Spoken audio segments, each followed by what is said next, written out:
the Delta Center in Salt Lake City. Tonight's International Hockey League action is Game 4 of the '96 Turner Cup Finals between the Orlando Solar Bears and the Utah Grizzlies.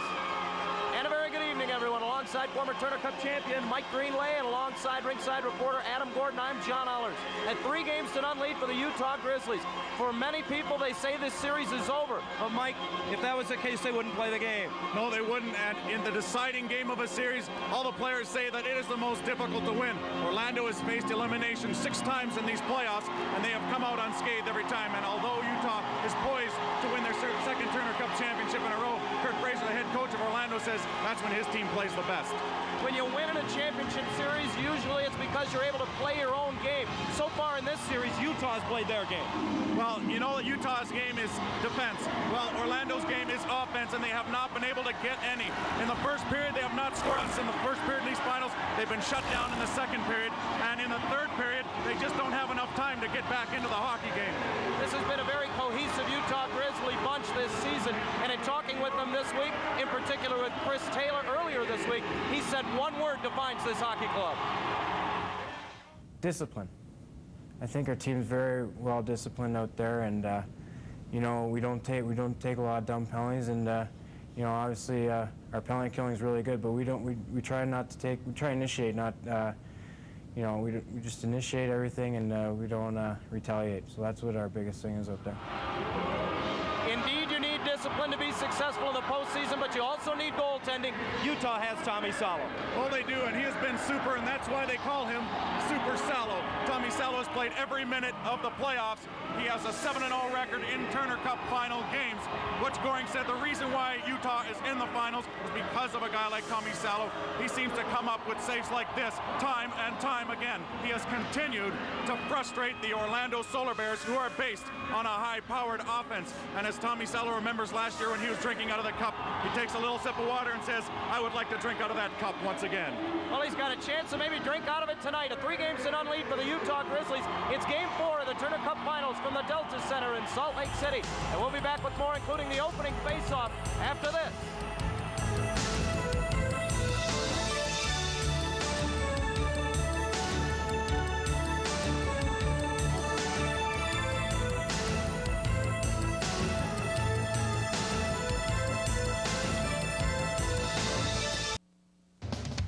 The IHO Game of the Week is brought to you by Bud Ice and 96-calorie Bud Ice Light, the official beers of the IHL. The Discover card, it pays to discover. Bauer, the name of the game. Neutralite Vitamins from Amway, the official vitamins of the IHL. Starter, look for the star. And the new line of IHL Team Issue merchandise. Team Issue, the official gear of the I generation.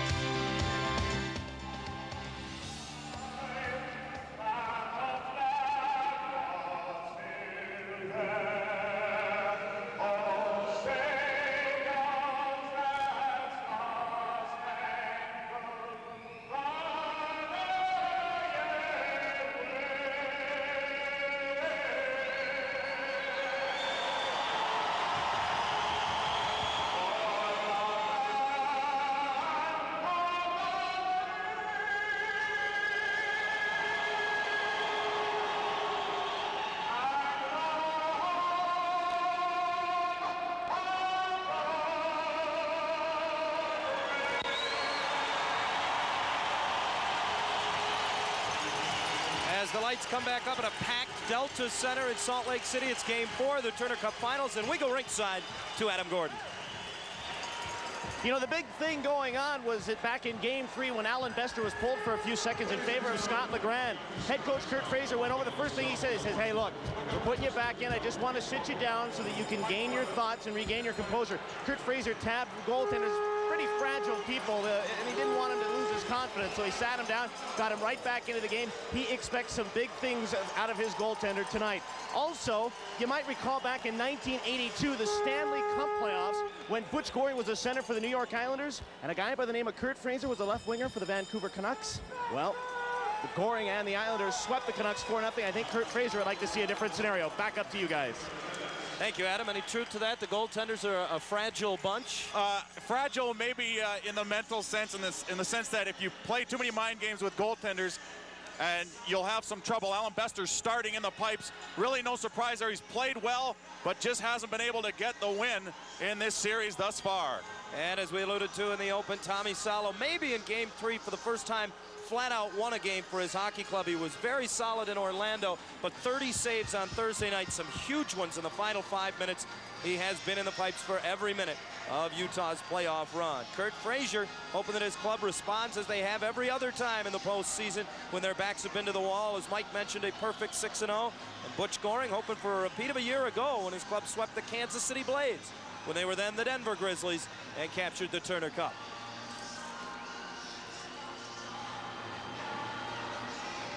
The referee for tonight's game is Rob Martell. The linesmen are Jay Jacobs and Derek Martin.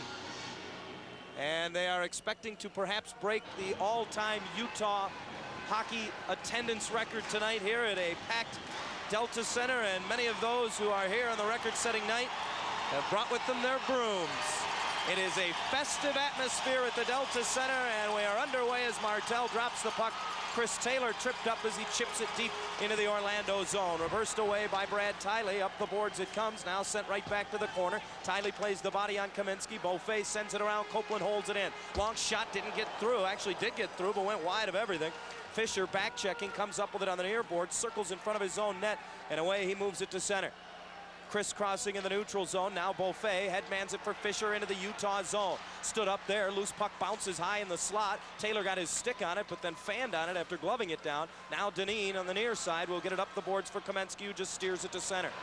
One thing, John, in this beginning of the game, you see Orlando trying to put pressure on right away, but they're going to want puck possession early. That means they're going to be winning draws. They didn't do a good job in that category last game. It's going to be interesting to see how they do this game. Icing call on Utah as the pass errant through the neutral zone goes all the way in behind the Orlando net. And the faceoff will come all the way back into the Utah zone. Not yet a minute into the hockey game. The Utah Grizzlies dominated on those faceoffs that you mentioned in Game 3, winning 75% in the opening period. And again, that's just another thing about the first periods that has really hampered this Orlando hockey club. Yeah, Orlando, like I said, is the kind of team, they're based on a powerful offense. This year, they were the kind of team that would win a game 7-5 just because they had such a powerful offense. And that's what they need to do right now is get some offense, get some goals by Tommy Salo. But that's not an easy task, as we have seen. Perhaps their best player, Orlando's in this series. Hubie McDonough takes the draw, comes right to the side of the net. Frederick gets it in front. McDonough tied up by Bob Beers, can't get to it. And away come the Grizzlies to center. This is Scott Arneal through the neutral zone across the line with Gordiuk. Arneal drives hard to the corner, tries to cut in front. He does. Poked off his stick by Bester. Loose in the slotted. Gordiuk backhands it wide of the mark. Up the boards, McDonough just gets it out of harm's way to center. It got through Beers and all the way back into the Grizzlies zone. Frederick after for Beers will backhand it around the dasher. Gordiuk got it to the line. McDonough got his stick on it but couldn't keep it in. Now the Grizzlies the other way again. Arneal across the line with Gordiuk heading to the net. Drop pass for Beers, who takes it to the hash mark on the left wing side. Backhands it high in the air right to the crease. Nobody able to get to it for the Grizzlies. McDonough headmans it out of the zone at center now for Bob Joyce. Into the Utah zone. Snapshot by Joyce deflected to the corner. Wayne Joyce goes after, but it's played away from him by Levers. Victor Ignatieff throws it ahead at center ice. This will be an icing call as it goes the length of the sheet. And Mike Hartman able to touch up back in the Orlando zone. Again, the faceoff will come all the way back into the Utah end. So right off the bat, you see good forward action by both teams, and a lot like game number 1 where they came out gangbusters right off the bat. And of course, the game eventually found its pace after that, but right now both teams going hard at it. Face off again in the circle to the left of Tommy Salo. Neither team has yet to put a shot on goal. Craig Duncanson on a line with Hartman and Dwayne Joyce. We saw this in Game 1. Joyce, a defenseman by trade, has been moved up on the wing by Kurt Frazier. He was moved back to the blue line later in Game 2 and then in Game 3, but he's up front tonight. Off the draw, Grizzlies bring it into the Orlando zone. Levers being hooked from behind by Darren Weatherill, gets it to the corner. They continue to battle one another along the backboard. Johansson digs it out. Andres Johansson centered it, and Gordiuk had his stick hooked away. Long wrist shot by Ignatieff doesn't get through. Out of the high slot, Johansson's shot off the skate went right to the corner as Brickley was parked in front, and Dwayne Joyce gets it up and out to center. Duncanson beat Halkitis to it and sweeps it into the Utah zone as Orlando goes for a change on the go.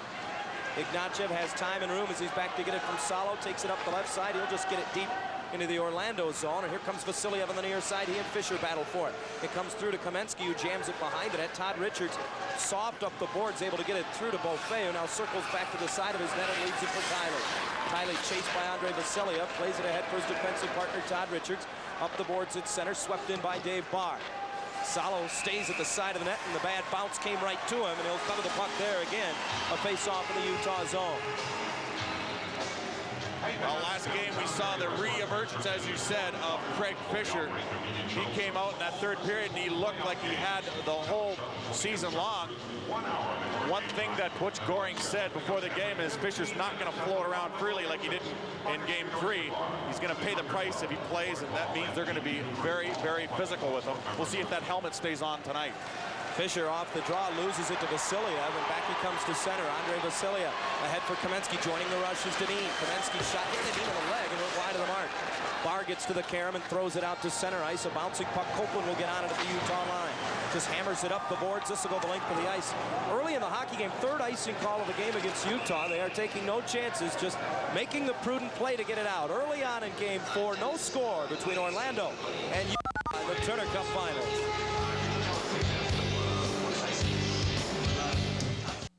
Back at the Delta Center, the Utah Grizzlies and Orlando Solar Bears scoreless. And Mike, I mentioned as we went to break, third icing call of a hockey game that's barely 3 minutes old.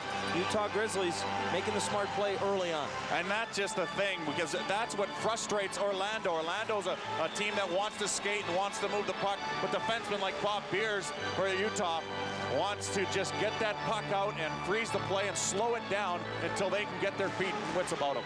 Beers earlier in the game making a good play on McDonough as the puck came from Frederick from behind the net to get to him, but he tied up McDonough and kept him from getting a shot on net. Beers a +3 in the 3 games of this series thus far. Has been very strong defensively, along with his partner Jeff Sharples, who's a +4, and they team up to get the puck out of the zone off the faceoff. And you mentioned the key word there, tie up. That's what Utah will do all night long, is tie up a lot of the better forwards for Orlando.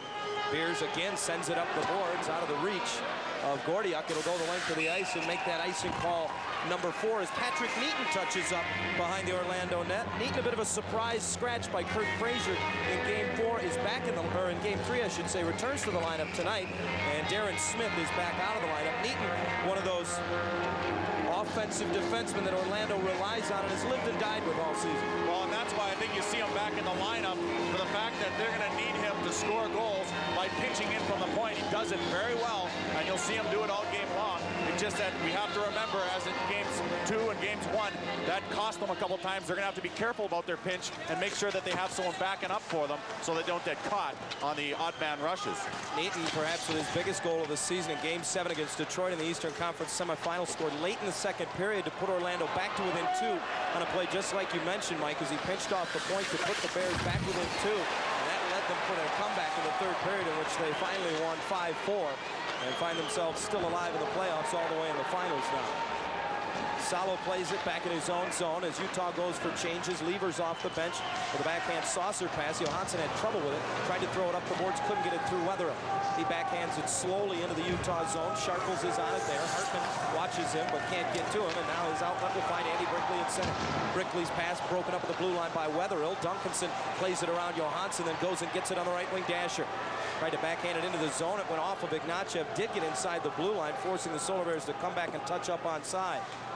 Now Halkitis drove it to the line. Dwayne Joyce knocked it down. Tried to get it deeper into the zone, but Halkitis got it back out to center. Brickley finds a man. Johansson across the line, comes in, tried to snap it. It didn't get through. And finally, Drager able to drag it behind his own net. Around the boards for Dwayne Joyce, who chips it back ahead at center. Duncanson does a nice job to settle it down. Leads it for Hartman. Hartman with a long snapshot, easily gloved by Salo, who will play it away himself. Up the boards and out to center ice. Richards is on it, waits for the mates to touch up. Tried to drive it back in, but he hit Jeff Jacobs, the linesman. Got a second chance and got it in deep, allowing Orlando to get the change. Just over 5 minutes into game 4 in Utah from the Delta Center. No score between the Orlando Solar Bears and Utah Grizzlies. John Hollers, Mike Greenay, and Adam Gordon along with you, and glad to have you with us tonight. Play in the neutral zone. Brad Tiley's pass deflected off Beaufait at the blue line, sent back to center, and again Orlando needs to touch up. Tiley waits for the mates. His pass is errant through center ice, and the icing waved by linesman Derek Martin. Copeland back to get it along with Deneen. Orlando just keeps dumping that puck in, and we talk about smart dump-ins. Orlando's got to get that puck in there and get it into a place where they can get to it first. Right now, Utah's the first one to the puck every time in their own zone, and it's not allowing Orlando any pressure. Fisher brings it into the Utah zone. His pass a little out of the reach of Beaufait along the near board. Sent to the line. Ferner, like a good kicker in football, got his skate on it and kept it in. But now Vasiliev able to bring it back to center. He and Kamensky 2-on-2. Andre Vasiliev tries to pirouette around Patrick Neaton, who took him down. Now he's on top of the puck as Neaton continues to finish his check. Vasiliev gets up, still has it. Swiping at it and missing was McDonough. Vasiliev putting on a clinic right now of stick handling. Comes in behind the net, walks right in front, poked away by Bester. Still loose in the slot, it goes to the far circle. Kamensky to Sharples, one-timer, came high. Bester got the blocker on it. Poked to the point, held in by Sharples, who just throws it towards the net, just wide of the far post. Up the boards it comes, and finally Bob Joyce gets it out to center. Vasiliev showing that he just can rag that puck as long as he wants and then step out in front of the net. And that's something that Orlando's going to have to watch, because he really controls the play and really has the Orlando Solar Bears chasing him when he has the puck like that. Play back into the Utah zone. He bounces right in front, and McDonough turned away on a backhander. Pad save Salo, and the rebound fired over top of the net. Drager kept it in at the point, but it deflects right to Avazov, and back come the Grizzlies.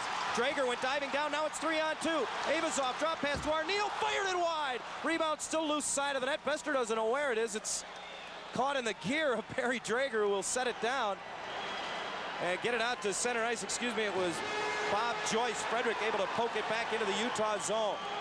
Boy, the Grizzlies dodge a bullet as Sharples just tried to play it around the boards and out, and a bad dasher bounce went right in front of the net. McDonough was turned away on the backhand by Salo, who makes his first big save of the night. Johansson and Hartman reach out after a loose puck in the neutral zone. Nearly 8 minutes into a very fast-paced opening period. With the exception of the early icing calls, we've had very few whistles in this hockey game. Levers through center, hooked from behind, loses the handle, and now Duncanson back in the Orlando zone for Todd Richards. Chips it ahead for Hartman. He's got Dwayne Joyce ahead of him, so he'll dump it diagonally to the left wing corner. Joyce goes in after it, ties up Balkitis, who reverses it away. Hartman ran into his man. That was Rogers, got the puck to the corner. Side of the net, Ignatiev sends it around. Richards pinching off the point. Did a good job to keep it in. Hartman sent it behind the net for Dwayne Joyce. Reverses away from a check, got upended, then on his belly, tried to jam it in front. Salo turns it away. A shot from a sharp angle off the stick of Hartman. Back comes Rogers the other way, trying to split the D, rolls it right on. Save made by Bester. He'll cover up and hold on.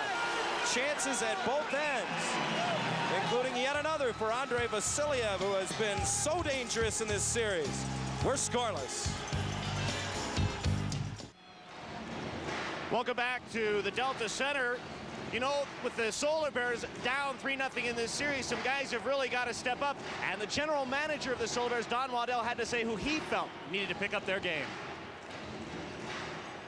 We feel we haven't really put 60 minutes together. We've played 45, 50 minutes. We've left some minutes out of every game. Up to our veteran players to get to the younger guys and be the leaders truly on and off the ice. And you look to, as you said, a Dave Barr. There's just, I don't know if there's any better leaders in the game that I'm aware of. I'm sure that everybody's got some other opinions, but this guy is a true professional, and he's so good for our younger players. And you look to these guys now to take you to that next step and try to get you over some of these tough losses. Craig Fisher seeing regular time, much as he did in the third period here early on in the first period of Game 4. Knows he's a marked man. Mikey's a marked man every night he plays, but Utah, even in the press, as you mentioned, pointing out that they plan on hitting Craig Fisher tonight. And they need to. He is very slippery. He is a different player than Vasiliev, but he's about just as hard to hit as Vasiliev. And those are two guys you're going to watch tonight. I think they'll both step up their play for a big game like this tonight. Well, Don Waddell's hoping if Fisher can be the player he was in the third period of Game 3, that his club will have a much better chance at success. Play at the Utah blue line, 11 minutes to go in a scoreless first. Just banked up the boards and all the way to the Orlando zone, where the captain, Todd Richards, will take it all the way behind his own net. He's out there with Tiley defensively. It's the Barr, Beaufait, and Fisher line up front for Orlando. Vasiliev is out there with Taylor and Kamensky, while Deneen and Copeland defensively for Utah. Puck loose into the Orlando zone. Bester wandering way out. Seemed to not really be sure whether or not he should play that puck. Finally did to the corner. Taylor got his stick on it. Copeland at the point will keep it in. This shot deflected high in the slot, and that one's in the crowd. He hesitated for a second as he saw the Utah forward come driving in there and had to make a decision, made his decision, and got there just before him, and jumped it up the boards, but the Utah Grizzlies just deflected it up over the stands. The conservative start to the hockey game, as we mentioned at the outset. The shots have been kept low, and again, that's Utah Grizzly hockey. I think Utah just wants to let Orlando try and come to them and wait for a mistake. They've done it all series, so they figure, hey, it's worked for us all series. Why not let it work again? And along with their hard work, really have to keep doing that in order to take this final game. Face off rim of the circle to the right. If you want it. Bester off the draw. Beers moves in from the right point. Let it go just wide of the far post. Sharples holds it in and shovels it to the left wing, or excuse me, the right wing corner. Arneal tried to center. McDonough picked that off. Ahead now for Neaton, who will jump and join the rush at center and wrap it around the boards into the Utah zone. Comes to the near side. Bob Joyce kicking at it, but couldn't get his skate on it. Arneal able to get it out. Sharples joining the rush, gets to it, gets the red line, and sends it in. Around it comes to the near side. Ferner takes a look, turns, lets the puck go all the way up the boards. Beers gets to it, keeps it deep. Ferner tripped up, Gordy up. Play continues. Martell letting the boys play so far. Now Avazov kept it in, and Gordy up from behind the net, trying to come out in front. Spun around, taken down by McDonough right in front of Martell, and the paying officials at the Delta Center upset that no call was made. McDonough the other way, 2-on-3, sneaks it through, can't get it to Hartman as he was picked up coming back down the slot by Arneal. Good bit of back checking by Scott Arneal, and the puck cleared to the Orlando zone. Wetherill with it there, moves it to center. Ignatiev breaks up a pass, gets it ahead. It bounces back to Halkitis. Now for Rogers. Rogers had it swatted away by Dwayne Joyce, but then comes back and gets to it. Circles away and headmans it for Brickley. Brickley with a rolling puck, tees it up, pad save Bester to the corner. Levers gets on the carom. Turning there as he was bumped, the puck loose up the wall, and now this is Mike Hartman. Throws it rink wide too far for Craig Duncanson. Ignatiev banks it off the boards right back in. No icing as Drager gets to it in the corner and shovels it around. Waiting is Dwayne Joyce on the far side, just kicks it back behind the net, but Rogers gets there first. Tried to center, that was broken up. Joyce up the boards, got it ahead for Duncanson, now gets it back. Nice bit of sidestepping to get away from the check there inside his own line. Wetherill will pick it up, take it to center, and dump it in. Salo will play it away for his defense as Orlando tries to finish a change. Ignatiev pitches it through center, out of the reach of Tiley. No icing as it goes all the way back into the Orlando zone. Richards is on it there. Todd Richards brings it right up the gut out of his own zone. He's got a lot of ice to work with. Going into the Utah zone, offside on right wing are the Solar Bears, and we'll take a break. 8.5 to go in a scoreless first period in Salt Lake City. Back at the Delta Center in Salt Lake City, the Utah Grizzlies and Orlando Solar Bears scoreless. As we look at Victor Gordiuk, who's had a very productive series in a stat that doesn't get a whole lot of attention. He leads the team in shots in this series, Mike, and that's just another way to see how effective a guy's been, maybe without looking at his plus minus. And that shows how Utah's game plan works. They try and shoot everything. You'll watch in this first few minutes of the game, every shot, no matter where they're taking it from is on net, and that's important because you never know what shot's going to go in the net. And Gordiuk perhaps emblematic of that because he's got 12 shots in 3 games. He doesn't have a goal. All he has is a couple of helpers, but he'll keep shooting. You can be sure of that. He and Jeff Sharples each with a dozen shots. Sharples a point man on the power play, someone you'd expect to lead the team in shots in a series like this. Play in the neutral zone. Beaufait for Orlando. Sneaks it across. Rushing in his Barr. Got his stick on it. It's sent back to the line. Beaufait gets it back to Barr in the corner. Copeland bodies him up there. Over comes Chris Taylor, who just chips it out of harm's way. A slow rolling puck back into the Orlando zone. Brad Tiley's on it there. Trying to catch Utah on a change. Quickly moves it ahead for Richards, who will just get it slowly deep into the Utah zone. And Orlando will change as well. Sharples from behind his net. Headmans it. And at center, that is Gordiuk. He will roll it to the corner. Neaton takes a look, gets on the puck, reverses it away from the forecheck and finds Joe Frederick. His pass broken up by Avazov, who sends it down below the goal line. In behind it, Gordiuk pays the price, but sends it out high. Beers one-timer, deflected in front, just wide as Arneal was parked in the slot. Frederick to the far side, loses the handle. This is Gordiuk, takes it below the goal line again. Neaton erases him and pins him to the wall. Frederick will go up the glass to the line, held in there, and now poked free, and away come the Solar Bears. McDonough in a hurry, has Bob Joyce with him. Crisscrossing inside the blue line. Oh, he had Joyce behind the defense, but his pass was behind him. Reversed on the back wall. Again, this is McDonough with it, trying to get it in front for Frederick. He'll take it behind the net. McDonough picked up by Beers, still has the biscuit. Leaves it at the point for Wetherill, who pinches in, sent it across. Frederick just couldn't get the pass off his skate. Now gets to it in the corner to the point for Ferner. Lets it go. Save Tommy Salo will hold on. Good work by Orlando something we're seeing right now is they're getting out there. This is the first period, a period that they haven't had very much success in, if any. And right now, deep in the zone, and although Utah at times will be dumping that puck out as much as they can, Orlando's still getting the puck and moving it around, and Berner will blast one from the point. The only problem in this situation is there's nobody in front to screen Tommy Salo. Both Frederick and McDonough not there, but McDonough got steered away from the front of the net by a good defensive play by Bob Beers. Face off in the ring to the right of Tommy Salo, who has been outstanding in this series. The 11.915 save percentage if you're a coach at any time. When you can get that in the finals, you know you're in the series. Salo has done it throughout the playoffs. Off the draw, Tiley with a weak shot. Salo battles it a little bit and goes down as he holds on. Kind of a knuckleball or an off-speed pitch. That puck kind of floated through there, and that's kind of an example of the kind of shot that can score on you. That's not necessarily a very high percentage shot. It's just put on net, it's on end, and it floats towards the net, and Salo picks it up at the last second, and he catches, looks like underneath his arm, and makes a save. And that's one thing, Salo, he's a big guy, but he has good reflexes, and often will pick up that puck, even if it comes through the crowd as it did. Beaufait wins the draw again, and Tiley just sends it slowly up the dasher behind the net. Salo able to get it as Fisher was erased by Deneen in front. Puck sent around the boards by Copeland. It'll come out and go the length of the ice. And again, icing will be the call on Utah as Tiley comes back to touch up. Another icing call by Utah, as Orlando has put on some good pressure right off the bat. You see Todd Copeland talking with Butch Goring right there, and we mentioned earlier in the series that this guy's a bit of a good luck charm in the postseason. Utah's now 8-0, correct? 8-0 with Copeland in the lineup. However, he's the only minus player in this series for the Grizzlies. Todd Copeland he's put in this different situation. He does play the power play and penalty kill a lot. Situations where you don't necessarily get a minus unless there's a short-handed goal. Right now, he picks up Fisher in front of the net as Richards tries to get it to him, and Copeland was there to tap it away. Vasiliev is on it and away at center for Kamensky. 6 minutes to go in the first. He had it knocked off his stick by Tiley. It rolls right to Bester, who's careful to play it for Richards.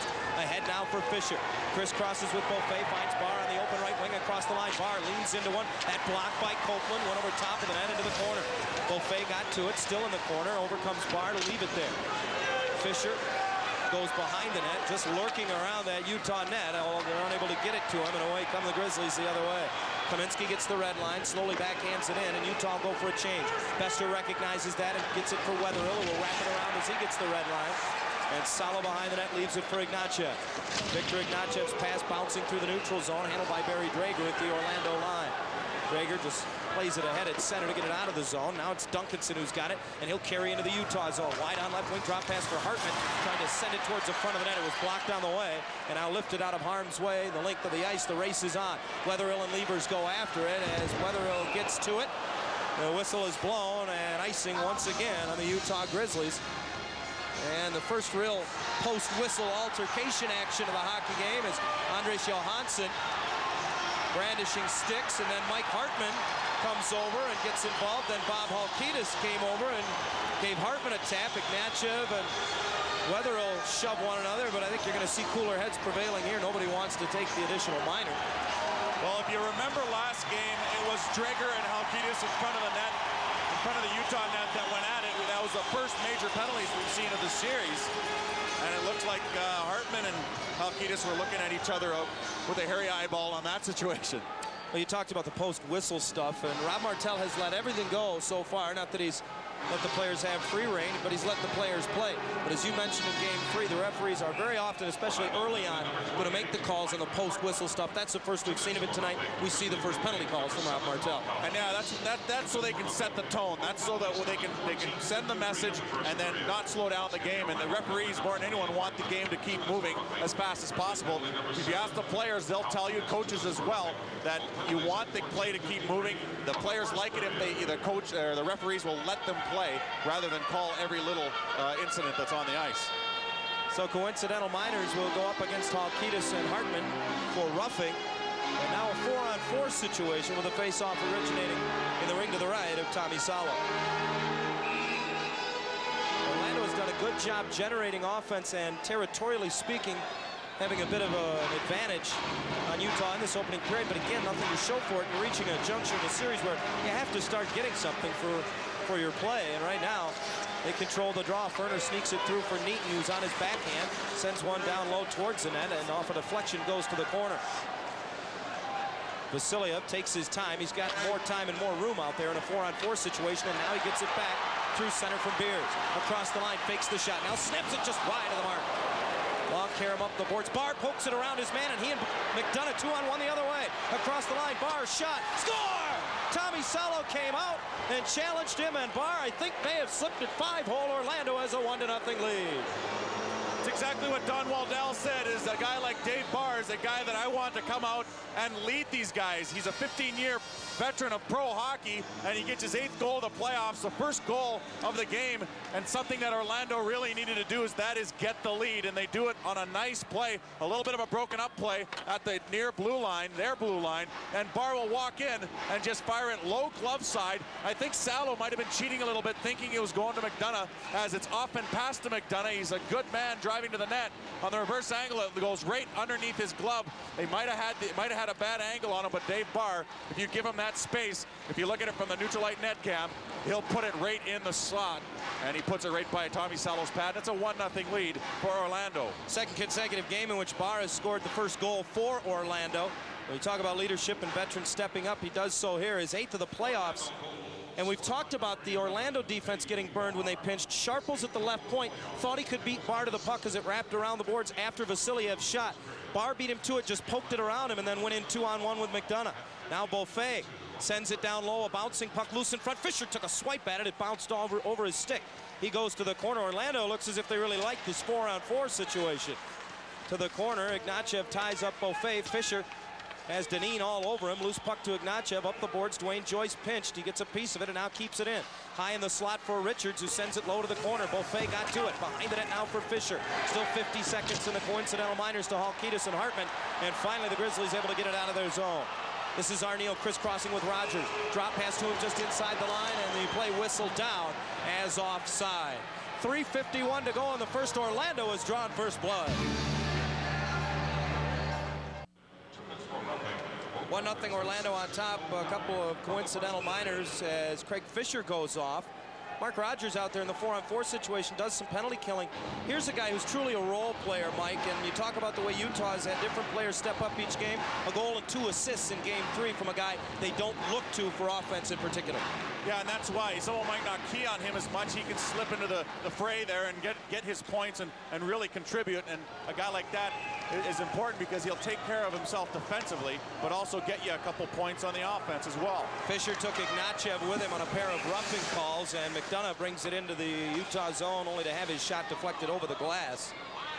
There's a perfect example, perhaps, with Fisher going off, where Utah's physical play, Utah's game plan of really playing the body on Craig Fisher pays off in so much as at least he gets him off the ice for 2 minutes. Maybe he got a bit frustrated. Well, I'm sure in any situation, Butch Goring and the Utah Grizzlies are going to want to make a trade-off. They're going to say, well, it doesn't really matter who we take off the ice with a guy like Craig Fisher, because Craig Fisher is such a powerful offensive player. Now, sure, if it's a Vasiliev, then you kind of even yourself out, but anytime you can get a guy off the ice like Craig Fisher, it's a good thing, and you could tell that they're on him right away.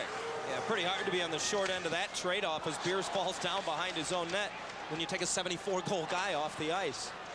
Play in the Utah zone. Dwayne Joyce sends it across. Richards wants to head up the middle with it. He's got some room. Sends a pass across, just broken up as McDonough was all alone. Good defensive play. Back come the Grizzlies 2-on-1. Vasiliev and Kamensky. Vasiliev has to go wide as down went Joyce to take away the passing lane, and McDonough comes back to wrap it away behind the net. Good defensive play by Dwayne Joyce, who took away the passing lane for Vasiliev and forced him wide. The penalties are now over as Kamensky tries to walk in front. Loose puck. Vasiliev on the doorstep, and Bester makes the save.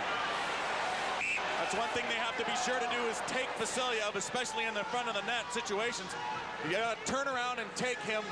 If he gets in behind you, he can grab that puck like he did and get a good opportunity on goal. But on a 2-on-1, Vasiliev tries to make the move, but a great play by Joyce as he slides down and he causes Vasiliev to have to take the long road. That gives his team a chance to get back. Richards back in the zone. McDonough helping out on the play as well. And that pretty much broke up the play until it was in front of the net here. And that's what I'm talking about. Vasiliev all alone. You definitely got to grab him or he'll get good opportunities. Bester dropping down, taking the puck in the middle, midsection, making a good save and covering it up. How many times in this series have we said 2-on-1 Vasiliev and Kamensky? You said you got to catch him to hit him, and so far Orlando has not caught either of those two. Off the draw, Utah's Copeland with a drive from the point, sticked away by Bester. Beaufait gets to it, backhands it up the boards. Now Dineen tees one up just off the skate save of Bester. Copeland keeps it in. Shot deflected high in the air, goes over top of the net as Gordiuk tried to walk out in front. Arneal kicks it up the boards. Beaufait gets on it and gets it for Duncanson at center. He finds Dave Barr. The trailer is Neaton, who rushes into the Utah zone. Tees one up wide of the far post, positioned on the far boards. Barr keeps it in. It eludes Duncanson behind the net. Arneal gets on it in the near corner for Utah. 2:25 to go in the first. 1-0. Orlando has the lead. Neaton wraps it high and hard up the glass just inside the Utah line, but it's sent right back to center. This is Victor Gordiuk. Or check it, it's Avazov who headmans it for Gordiuk. Gordiuk goes down as he brings it into the Orlando zone, then turns and still has it. Neaton plays the body. Frederick comes over, gets a piece of the puck, and now brings it back to center. His pass broken up, intended for Joyce. Levers gets it across the line for Brickley. Brickley pulls up, back to Levers in the slot. On the backhand, had it taken off his stick by Frederick, who sends it up the boards and out as Beers and Joyce go after it back in the Utah zone. Joyce fell down trying to jam on the boards and keep the puck in, but it was played past him by Beers. Now Wetherill rifles it to center. Levers got a piece of it, runs it down in the neutral zone, pitches it back into the Orlando end. Bester takes a look, directs traffic as McDonough overskates it behind the net, then reverses it for Frederick on the right wing boards. Frederick just gets it out of harm's way as he lifts it high in the air to the Utah line. Beers turns with it there, headmans it for Levers. Off the heel of his stick, but trailing the play, Johansson. Andres Johansson taken down, got it back to the slot, came right back to him. Now he got it to Beers. His shot steered away by Bester as he pinched right up in between the circles. Solar Bears content to just clear it. 1:15 to go in the first as Hartman in on the one-man forecheck back in the Utah zone, finishes his check on Copeland. Changes on the go for Orlando as Beers gets it ahead at center. Vasiliev coming back, finally turns up ice with it, gets the red line, trying to get around Hartman, gets into the Orlando zone, dances around two different men. Now takes it wide, right to the slot. Kamensky's backhander went wide. Less than a minute to go in the period as Copeland on the hash mark tried to center, deflected away, and Duncanson headmans it the other way. For Bob Joyce, possible 2-on-1. Joyce comes in, let it go. Salo save, score! He got a piece of it and it trickled through him. A huge goal for Orlando inside the final minute of the period. That is a huge goal in so many ways, John. First of all, as you mentioned, it's at the end of the period. They go in with a 2-0 lead, most likely, and get to enjoy a good rest. But it's also a kind of goal that Tommy Salo has really not allowed this series so far, a kind of goal that squeaks through him. And Tommy Salo usually been able to get those kind of pucks away from him.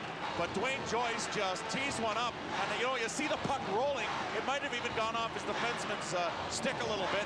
But it does elude Salo and rolls into the net. That's the kind of break that Orlando has not gotten this series yet.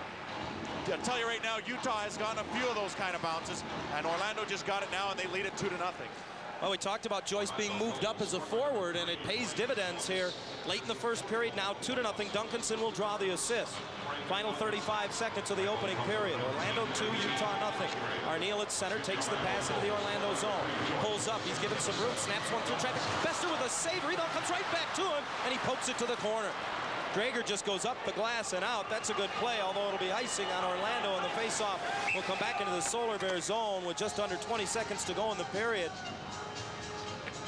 You got the sense there that Orlando really needed to just get it out, even if they take the icing call, and that's what they do. They get a chance to reset. Although you don't want to face off in your zone with 19 seconds left in the first period, it's still a good play. Like you said, Utah does it all the time, and it's good to see Orlando taking a page out of their book in this situation. Hey, it's not a bad play to dump it off the glass and all the way out of the zone, and if it goes down the ice and you have to get a face-off, at least everyone's back in their positions. You get the change, get some fresh bodies out there. Avazov to take the draw against Beaufait, and now he's sent packing from the circle by linesman Derek Martin. Arneal will take his place. They tie one another up. It squirts all the way out to center ice. Halkitis will get after it. And now just over 10 seconds remain in the period as he flips it back into the Orlando zone. This will be an icing call as Ferner gets to it, and now with 8 seconds to go in the period, a rather large face-off back in the Utah zone. doing a little bit better on the draws are Orlando, and you can tell just because they have that puck possession, they're able to set up a play and move it into the zone and try and do something with it, making some good smart dumps down in the corners. And then after that, basically it's one-on-one battles, and one-on-one battles, something that Orlando hasn't won a whole lot of in the series, and that's why they're down 3 games to nothing. Although the games have been close, those little battles in the corner often will make the difference between leading by a goal or trailing by a goal. Neither team has led by more than 2 goals in any of the 4 games thus far. This is the first time Orlando has led by more than a goal in any of the games. 8 seconds to go. Beaufait again to oppose Avazov, and he wins the draw. High in the slot on the backhand, getting a shot through was Frederick, sticked away by Salo. Ignachev plays it around the boards, and that'll do it for the period. And Orlando, for the first time in the series, able to score in the first period and has their best period of hockey in Salt Lake City as they take a 2-0 lead to the locker room after 20 minutes of play. Let's take a look at our Discover Card scoring summary, brought to you by Discover Card, the card that pays you back. Dave Barr's 8th of the playoffs at 15-22 broke a scoreless tie. Unassisted was the goal, and then perhaps the biggest one thus far for Orlando, Dwayne Joyce, inside a minute to go in the period, from Craig Duncanson, and the Orlando Solar Bears enjoy a 2-0 lead after 1 period of play in Game 4 of the 1996 Turner Cup Finals from the Delta Center in Salt Lake City.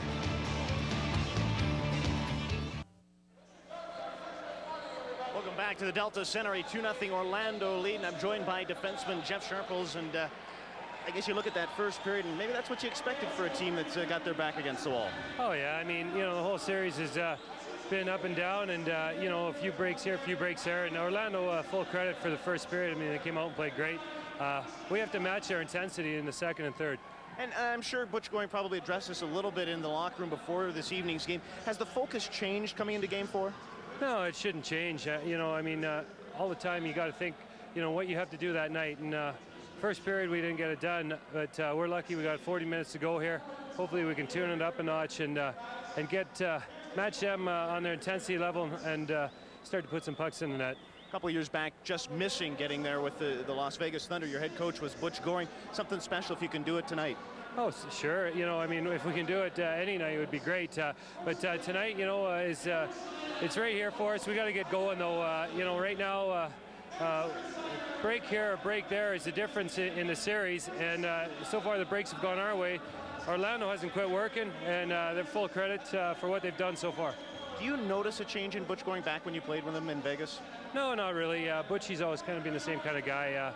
He's been really good to his players all the time ever since I played with him, and I've always enjoyed playing for him. And you know, he's won wherever he's been, so it's a pleasure to play with a guy that knows how to win. Now, there's a little added incentive for you guys to do, especially you tonight. Your family's in town. Yeah, we got the family in, so you know, it'd be nice to do it in front of them, but I don't really care who I do it in front of, as long as I get it done, and along with the other 18 guys in the locker room. It's been a long year for both teams. Both teams are battling very hard, and hopefully we can get her done here in the next 40 minutes or next couple days. Appreciate you stopping by. Thank you. That's Jeff Sharples, 2-0 Orlando, and we'll have more from the Delta Center when we return.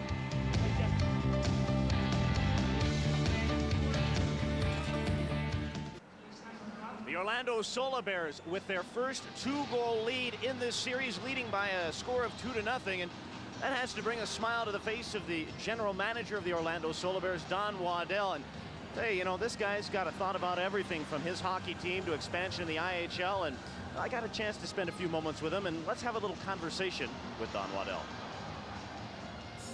I think the key to expansion, though, and I think for any future expansion, is not so much where we're going as the ownership group. I think the ownership group makes whatever city successful, not so much the city making the team successful. So it doesn't matter if we're going into Grand Rapids, Michigan next year, which is not a major metropolitan city, but it's going to be a very good franchise because of the ownership group there, the DeVos family, Dan DeVos in particular. I believe that we really have to look at markets, not worry about the size of the market as much as the ownership, and then I would put the venue as a number 2 thing, because I really believe if you have a nice venue and a nice place for people to go, that helps you attract fans. Well, it's an exciting challenge, you know, going back. It was last February, and I was still presently the general manager of the San Diego team, so I had to finish out the year there. So I was very excited about the opportunity not only to come to a new franchise, but to come work for the DeVos family. They're a great family of tradition in sports, owning the Orlando Magic, so it was a great start for us and a very exciting challenge. Well, certainly, you know, being in San Diego, I had 5 or 6 guys that I really liked, and some of them were approachable and some weren't because of their contract situations. And probably the one guy that was under an Anaheim contract that wasn't being renewed was Alan Bester, the goaltender. You know, I really feel if you're not good in goal, you can't go very far in the playoffs. And I knew Alan Bester's history. I had him for 2 years in San Diego, and I knew he'd be a guy that would help build our franchise, and he's proved us right so far. After a loss in Cleveland that we were up 5-2 with about 10 minutes left in the game when we lost 6-5 in regulation, I was driving from Cleveland to Detroit in my car and, you know, had a good 2 hours to think about it. And at that time, a lot of things went through my brain. And the one thing that I kept going back to was, you know, we were 3 weeks into the season. We signed all these players for a reason. You know, did they all forget how to play the game of hockey over the summer, or did they maybe need some more time to gel together? And fortunately, we went in Detroit, won a big game, and, you know, from that point on, things started to turn in our favor. So I think not making the move at that point was the best decision I probably made all year. Well, I certainly believe that our hockey club feels we can win, and we're not going down, as you can see here tonight, we're not going to go down without a battle, because, you know, 2 overtime games, a 4-2 game, game 3 with an empty net goal, I think reflects of how close our teams are. If we're getting blown out, you know, 5-1, 6-1, you know, maybe the guys say, hey, it's ready for summer vacation, but our guys aren't ready for that just yet. They want to go out and prove something that we're a good hockey club also, and I think with the games being so close so far, it just proves that these teams are very equally matched. And, you know, one bounce one way or another. You know, game 2, we're winning with 28 seconds left in the series. 1-1. If we win that game, it's a whole other series. So I think both teams realize that they're good teams, very close, and the series isn't over by any means. You can't imagine the excitement not only for myself but for the whole organization. You know, to come into our first year in Orlando, and expectations were to make the playoffs and to finish first in our division. You know, personally, it's probably the most satisfying thing that I've done. You know, as a general manager, I went into San Diego 6 years ago and built a first-year team there, which was very competitive, and we had a very good year. But to finish first in our division this year with Cleveland, Detroit, was a great accomplishment by our players, and our coaching staff deserve a lot of credit for everything that happened this year. So this year has been, from a personal standpoint, very, very rewarding. And I, Don Waddell, along with the city of Orlando, give you a big tip of the hat. And your hockey team leading 2-0 after a period of action. We'll have stats and highlights after this.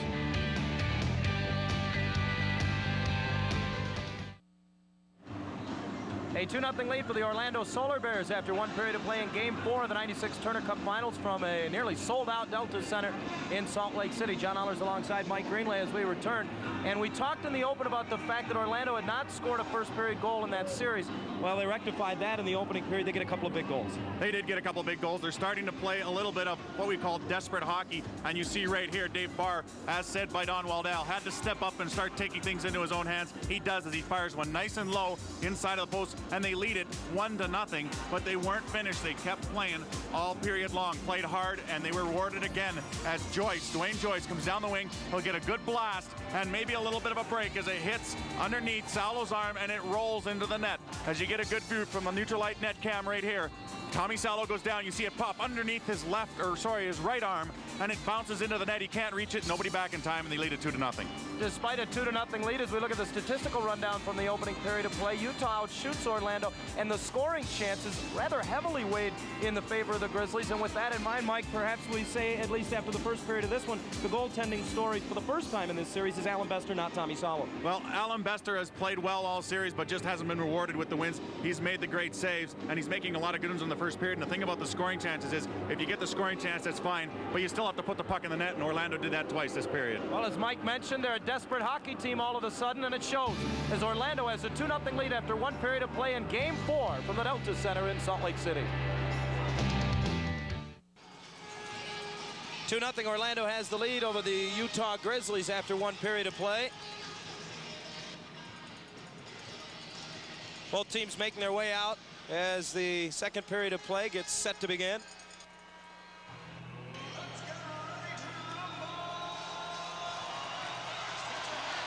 First time in the series Orlando has scored in the opening period, and now we're going to see exactly how well Utah can react. They have not faced a ton of adversity, Mike, short of game 2 when they were down late in the hockey game. Well, that's the thing about Orlando is they play well with the lead. We'll see how Utah plays from a perspective of trailing. And they're a good team, and they'll bide their time and get their chances. They have great offensive players. You know, a lot of times if people talk about Orlando's offense, it's a very good offense, but not too many people talk about how good the Utah offense is. And Butch Goring thinks his offense is just as good or better than the Orlando Solar Bears. Man, look at Brett Levers there.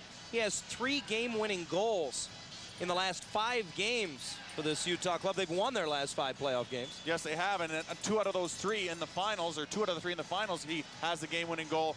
Part of that same stat, and he has definitely quietly come in and really made a big mark here in the Turner Cup Finals for the Utah Grizzlies. You talk about Utah's offense, although down 2-0, again, this game has the feel and the smell, if you will, of Utah Grizzly hockey. Shots were kept low. The scoring chances were actually in favor of the Utah Grizzlies. If you're Butch Goring and Kevin Cheveldayoff, you go in that room maybe as you look at the stat sheet and you look at the period of hockey you just saw and you say, guys, stay the course. It's working for us. We just got to stay at it. Well, that's true, and Jeff Sharple said that in the intermission there. He just said, we just got to keep playing hard. Orlando, granted, played a good period, but we're still playing good hockey, and they did play a good period. Now they just got to continue and maybe get rewarded by a couple goals. Second period underway, and Ignatiev from behind his own net headmans it to center, broken up by Barrow, gets it right back across the line for Fisher, trying to get through. Ignatiev just couldn't quite get the puck on the other side of it. Banked up the boards all the way to center. Richards reaches back and throws it to the neutral zone. Avazov picks it off. Has to wait on his mates as Arneal got onside. Now loses the puck, and here's Fisher the other way with Beaufait. 2-on-2 across the line. They crisscross. Fisher got it to Beaufait. Tried to kick it up off the heel of his stick. Couldn't get the handle. Barr comes over, but Arneal will poke it away, and back come the Grizzlies. Avazov gives him help now. Arneal bumped off the puck. Good play by Barr. Back checking in the neutral zone, and Beaufait gets it across the line. Taken out of the play by Halkitis, who caught a stick up high. Utah's got the puck. I don't know why Martel doesn't blow the play dead. Perhaps he thought it was a scoring chance as Ignatiev's shot is blocked. And now Martel blows it dead as the scoring opportunity is definitely nullified. And Greg Payette in a hurry off the Utah bench with the aid of linesman Derek Martin will get to the fallen Utah defenseman. Well, you can clearly see that he is bleeding, so he was cut. Beaufait's stick caught him up high. Excuse me, Mike. Yeah, well, Beaufait was in there hitting good along the boards and then got down deep in the zone, and I didn't see the stick come up, but as you say, the stick did come up on him. And it was while they were along the glass after Halkitis had come over and taken Beaufait out of the play. Gord Dineen having a chat with Rob Martel right now. As you mentioned, Payette with the towel up to the face of Halkitis. It's a situation like this where the referee has to get help from his linesman, and there's the elbow. Halkitis rams Beaufait in there, and then Beaufait, you can't really see it. It didn't look like it was definitely an attempt to injure there as Beaufait went into the boards. Halkitis gets his elbow up in the face of Beaufait and comes down with a cut face.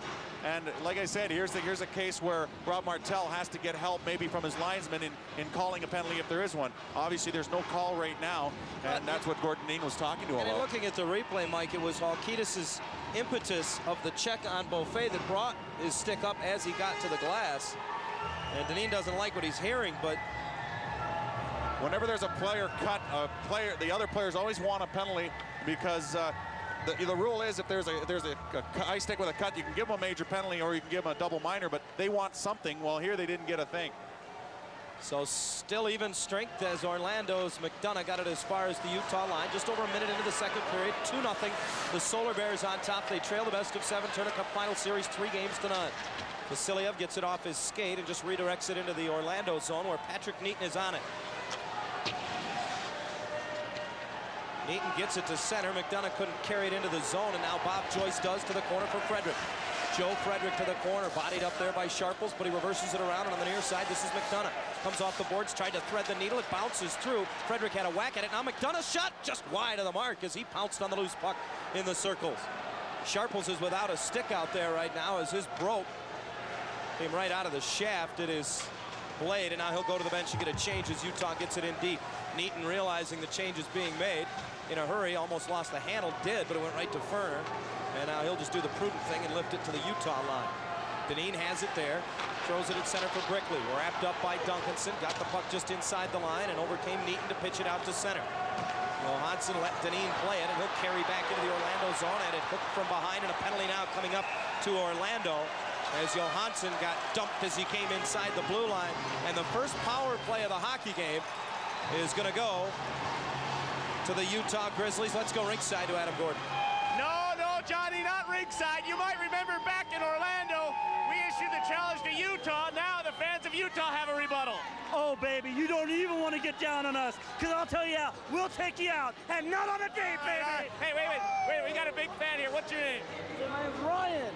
Oh, you know what? Ryan looks like he's going to be a broadcaster just like me. Let's go back to John and Mike. Bob Joyce takes a seat in the Orlando penalty box at the 2:14 mark.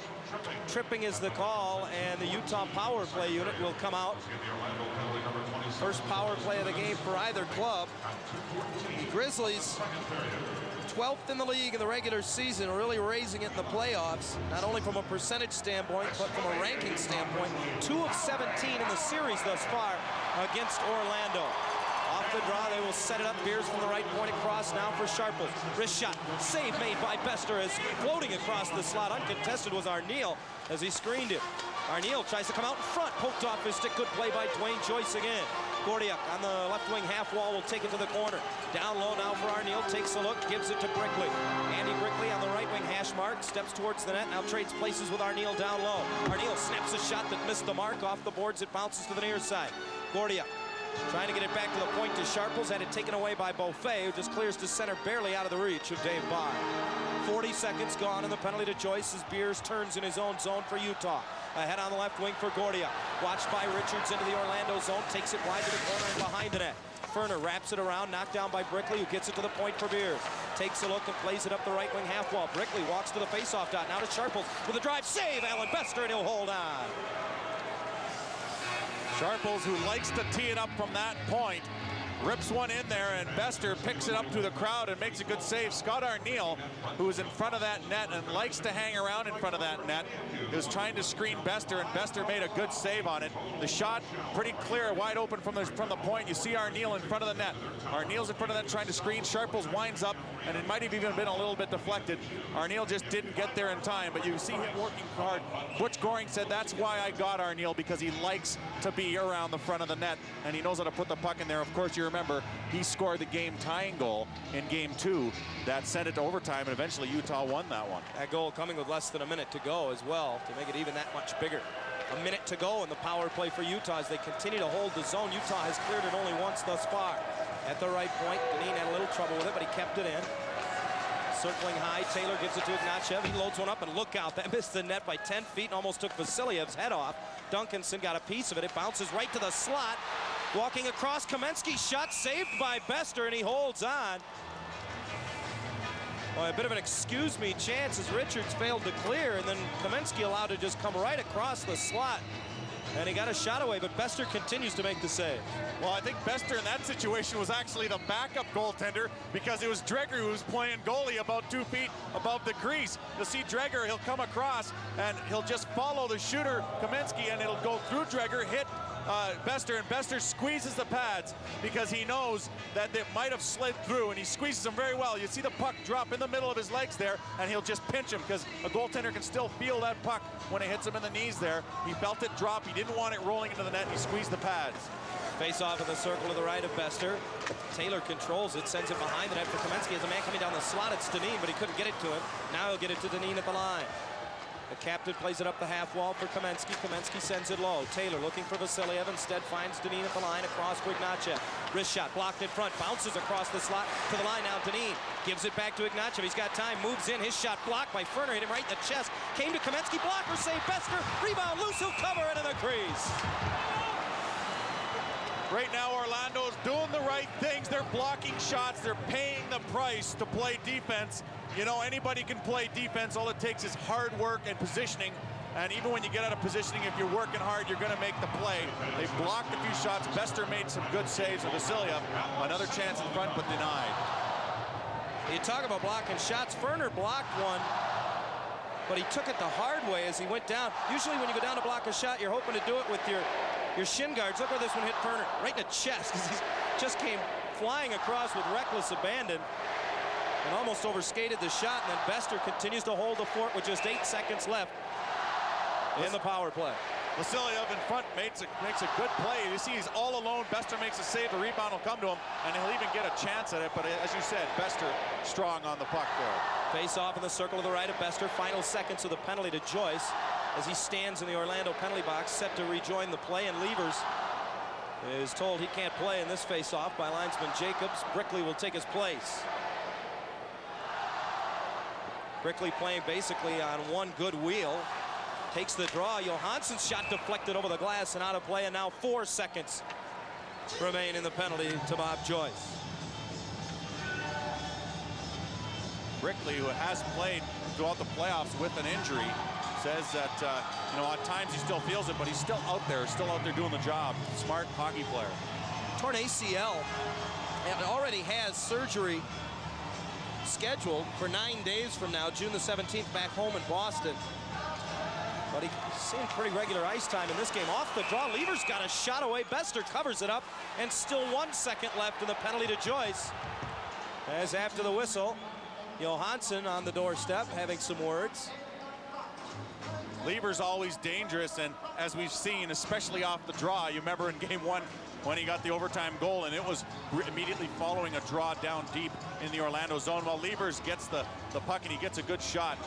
Second in the IHL in shooting percentage is Brett Levers, and that's because when he gets the puck, very often it'll end up in the back of the net.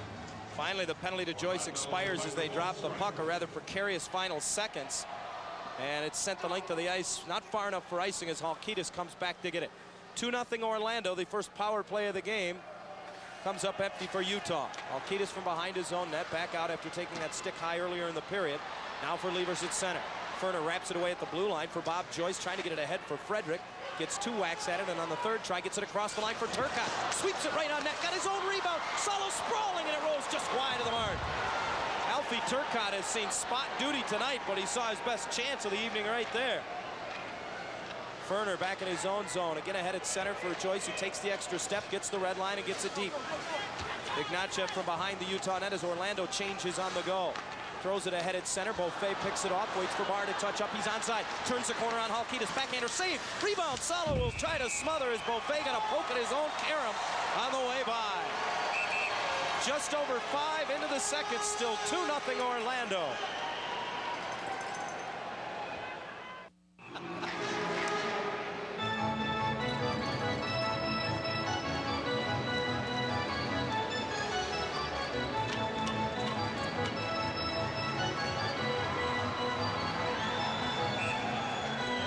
As Adam enjoys himself down rink side, if you will.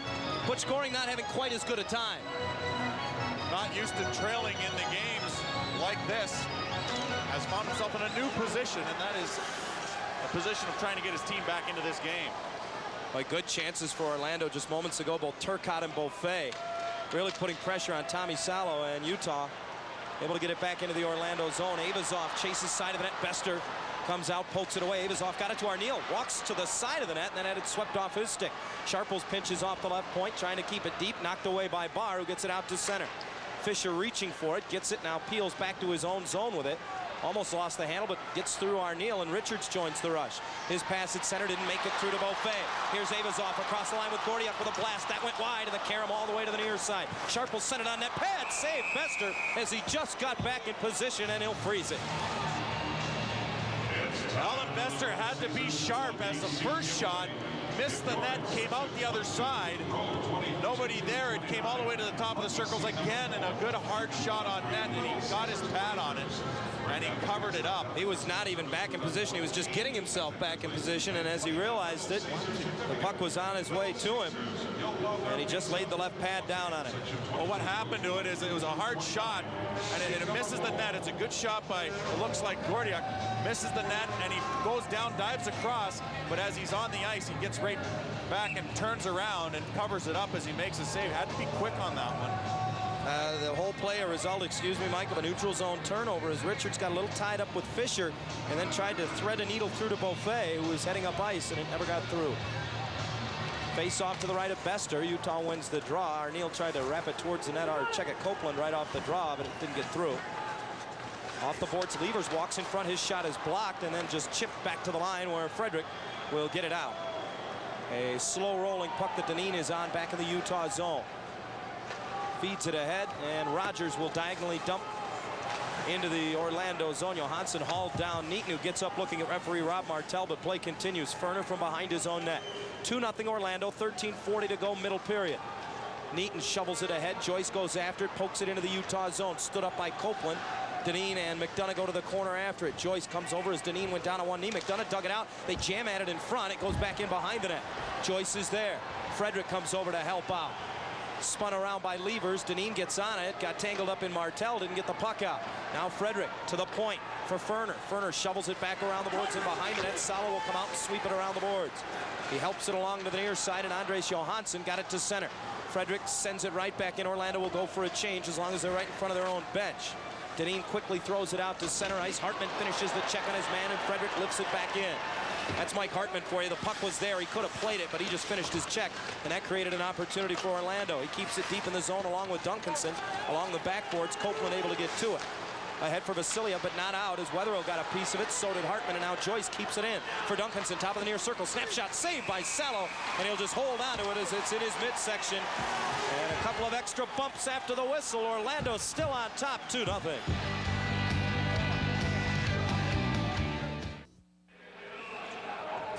The Orlando Solar Bears lead the Grizzlies, and sitting back in the hot tub, I'm with Amy.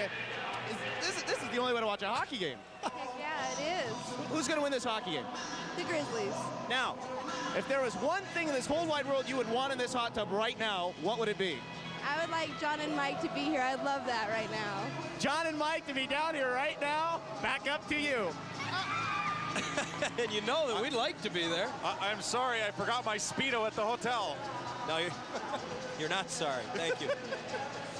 Face off in the circle to the left of Salo. Orlando with good pressure of late. Tiley from the point keeps it in. Didn't they tell Gordon he was here to work? Puck deflected by Gordiuk into the Orlando bench. As you mentioned, Orlando working a lot harder right now, and one thing that they have been this game so far is more tenacious. They've been on the puck, and as we talked about, those little battles, and by doing so, you're causing Utah to make mistakes, like on a couple plays ago when there's a turnover at center ice. It causes scoring chance, and if Orlando keeps pressuring Utah, they're going to get their chances on the same kind of situations. Face off from just inside the Utah blue line. 12:33 to go, second period. Shots in favor of Utah, 13-10, 2-0 Orlando. Around the boards, it's wrapped in, and Fisher got a skate on it. Beaufait tried to tap it back to Barr, still loose. Fisher gets to it, side of the net, walks across, and it rolled it just wide of the far post. Oh, he had Salo out of position. Penalty coming up to Utah. Beaufait and Barr in the corner, dig it out. Barr will take it in behind the net. The sixth man will come on for Orlando as Bester gets to the bench for the extra attacker. Tiley keeps it deep for Beaufait behind the net. Fisher without a helmet. That's significant. Tried to feed it in front, kick to the corner. Beaufait loses it to Arneal, and as Utah touches up, Martell will make his penalty call. You talked about the new helmet of Craig Fisher. It's the first time we've seen his bucket come off. Well, you know, I think he might put a spring in there because every time he gets hit, it seems to be spring-loaded. That thing comes off every time, and he's got a new helmet right now. It's a different make, different style, but it just seems that when he gets hit, he might not have that thing on well enough, and he gets a good chance in front. Watch the move he makes in front. He steps around everybody, and he has Salo beat, but he just can't tuck it in the far side, and right there his helmet is off, and from there on he played the rest of the play, not getting any other chances, but he looks like he's right back into it. He doesn't look like he's suffering any effects from the hit he took earlier in the Cincinnati series. Well, the reason he was unable to finish is he got around Salo. Halkitis put the cross check on him. That's why Fisher went down. That's why his helmet came off. That's why Orlando's on their first power play of this game at 7:59. Face off in the circle to the left of Salo. Utah able to control, and here comes Mark Rogers out to center. Gets the red line, takes a look, backhands it into the zone. Ava's offside. He'll just peel back out to the neutral zone.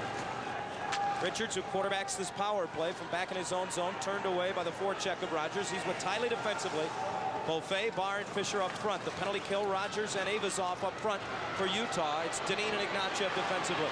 Richards weaves his way through center, pitches it in on net. Salo with the easy glove save, has nowhere to go with it, so he'll hold for a face-off. And while you may say to yourself, that's not the most effective play in the world, it does get a face-off deep in the zone, as Richards got it on net. Yes, he did. He dumped it in on net. Salo is forced to hold on to it. He can't grab it, drop it, and play it. That's a little too risky. I mean, even though some of the best goaltenders as far as playing the puck are concerned, I don't think you'd see them even try that. It was a good play offensively to get it into the zone and get a face-off there, get a change, and get the second power play unit on the ice. Last year's Governor's Trophy winner as the IHL's Defenseman of the Year, Todd Richards. Off the draw, still a minute and a half to go on the power play. Ferner falls down, and McDonough comes to the rescue as the puck comes out to center ice. Mika Avazov forced that turnover. If it was, he kind of tripped it. Avazov was almost off to the races, but Ferner got a little piece of him, enough to allow his team to get back. Joyce dumps it in, bounces off the back of the net. Dineen got it ahead. Old Brickley was behind the defense, shorthanded, but Arneal couldn't get it through Dwayne Joyce. Big break for Orlando there. Dwayne Joyce knuckles it to the front of the net, and it's wrapped the length of the ice by the captain, Gord Dineen. Have not seen a ton of Alfie Turcotte in this hockey game, but he's out there right now for the Orlando power play. Ferner will bring it out of his own zone. 50 seconds to go on the man advantage. Turcotte takes the feed and heads in on right wing. Goes wide on Sharples, pulls up, back to the point for Ferner. Moves to the middle, let it go. Off a skate, it went wide, bounces right back to the front. Frederick couldn't get his skate on it to stop it. And now Brickley out of the zone will flip it back to the Orlando line. Ferner careful with it as Brickley stays on him. Gives it to Joyce, half a minute left in the power play. Joyce carries it across the line now for Barr. Barr will go up the right wing boards, contested by Sharples. He hands it around to Beaufait in the far corner. Beaufait to the left point for Tiley. Across now for Dwayne Joyce. He flips a pass to the left wing corner. Beaufait couldn't handle it, and away come the Grizzlies. The other way shorthanded. 10 seconds left in the penalty as Sharples joins the rush across the line.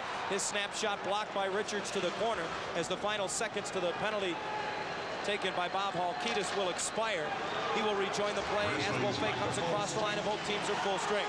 Rogers knocks it down and clears to center ice. The Solar Bears need to touch up just past the halfway mark of the hockey game. Vasiliev behind the defense and a breakaway. Turned away as he went to the backhand. Fed it back in front, and it's chopped over top of the net by Taylor. Didn't get good wood on it. Still in the corner with it is Vasiliev. In behind the net, watched by Richards. Walks out in front again. Looking to pass as he goes high in the slot. Vasiliev all the way to the line. Loses it to Fisher, who kicks it away. Back comes Fisher on the breakaway behind Vasiliev. Comes right in. Poke check by Salo. Loose as he moves it to the near side, and Beaufait got on it. Up and down they go. Fisher frustrated. He never got completely behind Andre Vasiliev. Dineen now careful to throw it out of the zone. Ahead now for Andres Johansson. Poked off his stick at the blue line, and Turcotte turns with it. Finds the open man. It's Barry Drager who jumps up to join the rush across the line for Hartman. Can't keep the handle, and away come the Grizzlies. Up and down they go. Off a skate, Drager again collects it. Check it, it's Hartman across the line. Snapshot flutters wide of everything. And Taylor on the far side gets it ahead. Swept back in by Duncanson. Ignatiev just hacks it out. Andres Johansson got on it there, and it poked off his stick at the line. A bouncing puck that Turcotte comes back to get. Lost the handle behind the net. Throws it to the far side, and Drager careful to clear.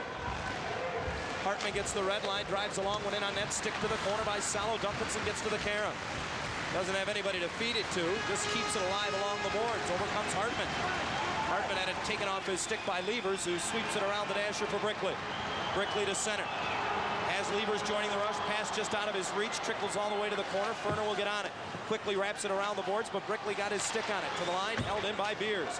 He sends it down low off the back glass. It comes to the near boards. Ferner will skate it out of the zone. Headman's at the center, deflected through the neutral zone by Turcotte, who gets back to it and pitchforks it into the side of the Utah net. 8 minutes to go in the second. 2-0 Orlando. Both teams 0 for 1 on the power play tonight. McDonough keeps it in at the line. Then it poked off his stick. Brickley will lead the rush the other way. Just flips it deep into the zone as Rogers goes in after it. Can't get through two different Orlando defenders, and Ferner comes away with it. Up the glass with a bouncing puck that'll come out to center. Dineen hammers it back in. Utah will get a change while they touch up. Neaton will have plenty of time and plenty of ice to work with as he collects it in the corner. Now Avazov comes and watches him from the other side of the net. Long time between whistles right now. As Ferner carefully just plays it to center. Gordiuk intercepts in the neutral zone, lets Arneal get onside, dangles into the zone. Has Avazov with him, now to Arneal, front of the net for Avazov, poked away by McDonough. To the line, held in by Dineen, across for Copeland. He loads one up, and that got through and was blockered away by Bester. Ferner's been out there for a long time as he and McDonough team up to get the puck out of the zone. This is the tough change period for Orlando, the second, and they haven't been able to get one of their veteran defenders off. McDonough overskates a bouncing puck. Neaton rolls it in wide of the mark. This will be an icing call if Utah can touch it first, and they do not, but we've got a penalty coming up. Rob Martell will give Orlando the extra man when we come back. Still 2-0 Orlando. Welcome back, and they say if you get a chance at one end, you're going to get one back at the other, and here's a couple chances. Vasiliev down in on the breakaway. He makes a good move, but Bester jams him with his toe, makes a great save on that one. Vasiliev making good save, but right after that, Fisher down the other end, and it's Tommy Salo making the save. So end-to-end action here, end-to-end chances. Both Vasiliev and Fisher getting chances. Copeland in the box right now for interference on that play when Barr tried to get into the zone and get the puck. It was called icing, or actually it probably was Barr that touched it, and it was blown down, brought all the way back into the mid zone. Well, it was an offside two-line pass as he did touch it, but it also blew the play dead on the penalty call. And interference on Copeland gives Orlando their second power play of the game.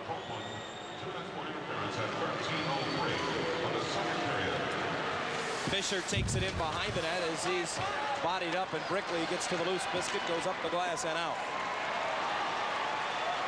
Orlando 0 for 1 on the power play tonight in the series. Now 2 for 12. Still a minute and a half left in the penalty to Copeland as Barr drops it for Richards in the neutral zone. Finally poked into the zone by Tiley, but offside was Beaufait. Orlando waited about as long as they could to get that puck in the zone. Everybody was standing on the blue line. I think Tiley ran into Beaufait, knocking him offside on the play. That just a little bit of miscommunication. And the faceoff will come back outside the blue line. Miscommunication on whether they're going to dump that puck in or wait and try and beat someone breaking like Fisher. Trying to get in on Tommy Salo, but Tommy Salo has been sharp as of late because Orlando has put a lot of pressure on. They continue to test him. Barr trying to play it back to Ferner, who wasn't anticipating that off the faceoff. And he'll have to come all the way back into his own zone to get it. 6:10 to go in the second. A minute 10 now remains in the Orlando power play. 2-0 Solar Bears. Beaufait carries to the line, then gets it in behind the net. Beers sends it up the boards. Brickley battling Dwayne Joyce, gets it out with the aid of Arneal. Loose puck to the line. Ferner will beat Arneal to it as he comes back into his own zone, then threw it off the skate of Arneal and recollects it. Outlet at center, finds Fisher up the middle. Craig Fisher being hooked, keeps it on his stick nicely, now loses it. And Beers pounces on it in the far circle, threw it to center, picked off by Turcotte. Turnover in the neutral zone, and the Bears are right back in. Turcotte feeds it across. McDonough's shot between the pads, squeezed by Salo, who covers it as it falls to the ice. A sharp angle shot by McDonough, and Salo still had to be sharp because a quick release by McDonough, who is known for that quick release. He gets a pass, breaking in down the wing, and just gets a shot off nicely. Gets a nice pass from Turcotte. Comes in full head of steam. He's at a sharp angle, but tries to get a little chip shot between the legs of Salo, and Salo turns, squares his body up for the play, and covers up the rebound. 38 seconds left in the power play as the faceoff will originate in the circle to the right of Tommy Salo. Orlando now with a shot advantage in the hockey game after being outshot in the opening period by the Grizzlies. Faceoff taken by Abazoff, who wins it for Utah. Around the boards, Rogers throws it up the middle. And this is Micah Abazoff, one-on-one with Tiley, and it rolls off his stick as he brings it into the Orlando zone. Now we'll rag it all the way back into his own zone as they'll work some clock. Taylor at center. Backhands it into the Orlando zone, and now just 20 seconds left in the power play. Tiley loses it to Taylor. Just exploded on the pass across. Taylor takes it down low, tries to jam it in front. He had a man cutting to the net, but Richards picked up. Kamensky's shot gets through as Dineen got it on net, and Bester holds on to that one. It all began when Tiley tried to go rink wide in his own zone, and it exploded off his stick and had nothing on it. And Utah with 3 shorthanded goals in the postseason, making a serious bid for their 4th. Well, you look at the situation when you make a bad play in your own zone, or you lose the puck or have a puck intercepted, a lot of times it'll turn right around on you, as it does here. A couple potential opportunities in front, but then a shot in front that deflects and nearly gets by the outside pad of Bester going the other way. Bester was sliding to his right. The puck was deflected to the left. And if there had been someone all alone on that back porch, it could have been a 2-1 hockey game. 8 seconds left in Orlando's power play. Right now, they're not worried about scoring on the power play. They just want to win the faceoff and get it out of their zone. 5:05 to go in the second. 2-0 Orlando. They trail the best of 7 Turner Cup Finals, 3-0. Taylor to oppose McDonough in the circle to the left of Alan Bester. They tie one another up. Puck poked at by Richards, and McDonough shovels it across for Dwayne Joyce. Sharples jumps to the point, but Joyce pokes it past him. The penalty to Copeland is over. Both teams full strength as Hartman sends it in on net. Salo sticks it away for Jan Kamensky, who circles the net. And Kamensky now to center. Kamensky wheels all the way into the Orlando zone, allowed to go right in on the backhand. Bester with a save, and he'll cover up. Orlando's defense giving the blue line there, and it nearly cost them. They're still on top by a pair. Kurt Frazier's club has the lead late in the second period. Just moments ago saw their second power play chance of the game go awry. The Solar Bears had great regular season success against Utah on the power play. In the 2 games against the Grizzlies, they were 50%. You can't expect to keep that up, Mike.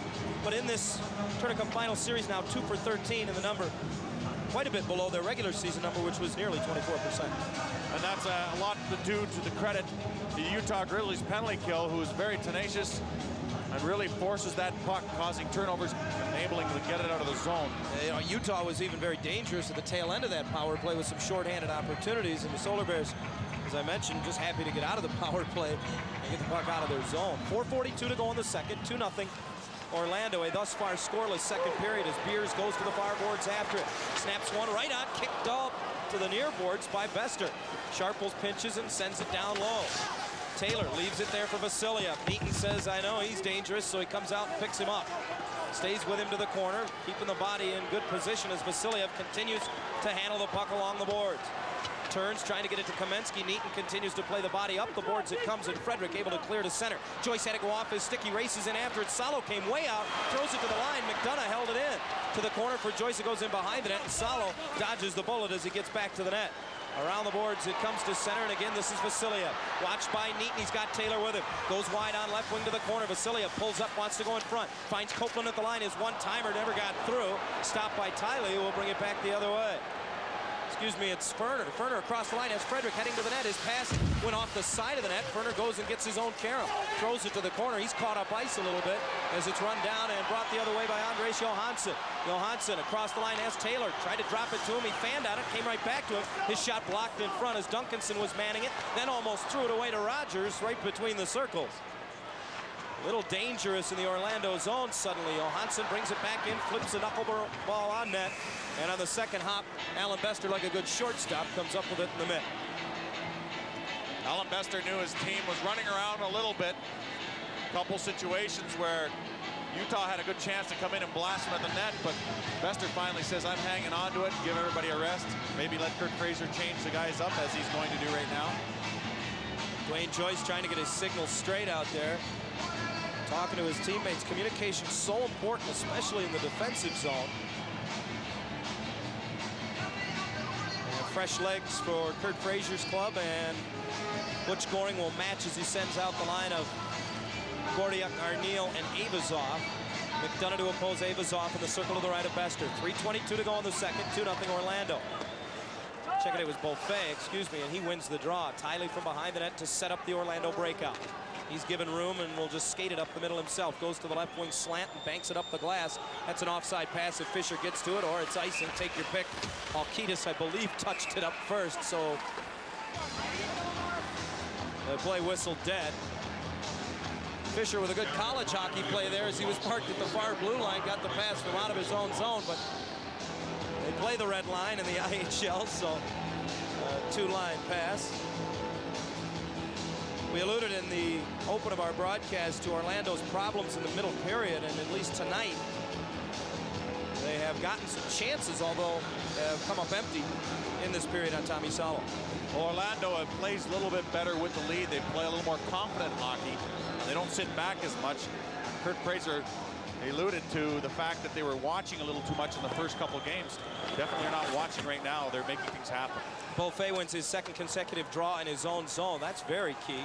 And Richards able to get it out to center. Throw right back in by Ignatieff to the line. Tyler gets on it and just goes up the boards. Little neutral zone play is now less than 3 to go in the second period. Bouncing puck to the Orlando line. Beaufait gets to it, turns up the boards, and it lost it off his stick to Ignatieff. Across the line for Gordia. Wide on right wing, snaps one over top of the net as he got that one away quickly. Around to the near boards. Levers holds it in from the point. His shot, I don't know if it got through, and then the rebound pitched into the crowd by Tiley on the backhand. Bester was certainly screened on the shot. I think the screen may have stopped Lever's shot from getting through, but the traffic in front always creates problems for a netminder.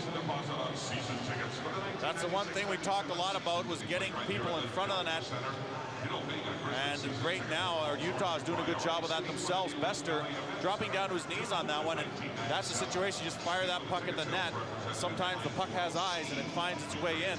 But that situation, either Bester stopped it or it hit the defenseman in front. Dreger picks up the rebound, just fires it over the glass to get a whistle. And you know, I've seen Orlando do a lot more of that this game, and that is just get the puck out of the zone, get it down the ice, or get it over the boards for a whistle. And that's actually smart on their behalf. It gives them a chance to regroup.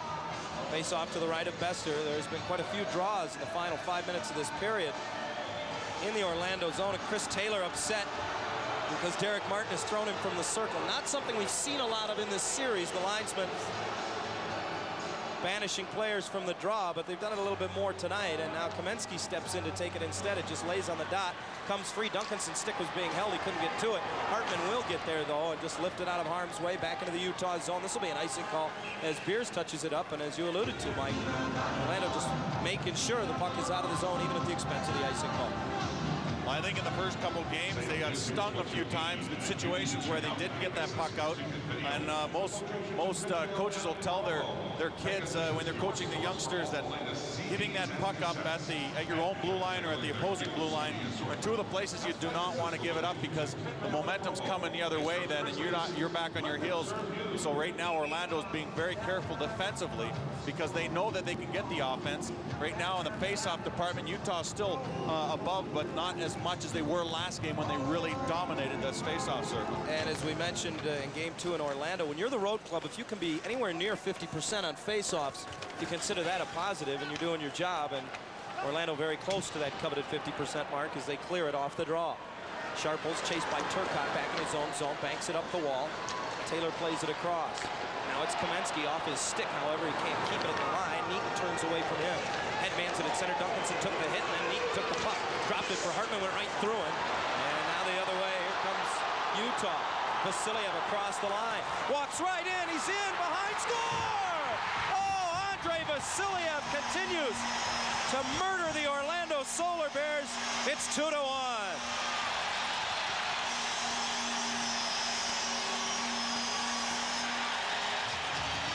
There's one for the highlight reel. As Vasiliev, as soon as he picked up the puck in the mid zone, you could hear the crowd roar like they already knew he was going to score the goal. And he came down and made some unbelievable moves, and he leads in goals in the playoffs. A drop pass right inside the opposition blue line. Not necessarily a good idea, especially when a guy like Vasiliev's on the ice. He takes it all the way in, makes a move around the defenseman, then he goes around the goaltender and tucks it inside as he flies over. Kind of looked like Bobby Orr in that one.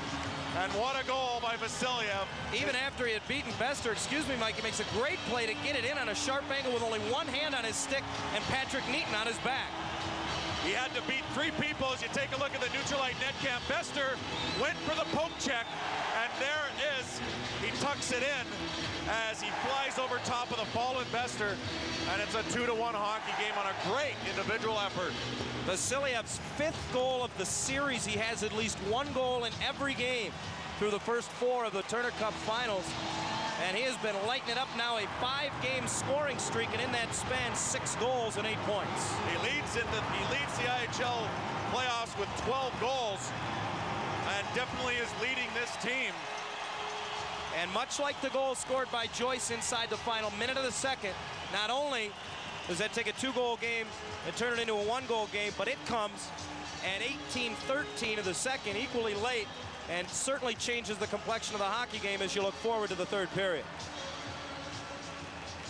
And as has become the tradition at the Delta Center in Salt Lake City, the flinging of fish, trout for the most part, onto the ice, now delaying the game as the fish kids, as I like to call them, clear off the ice. Let's go ringside to Adam Gordon.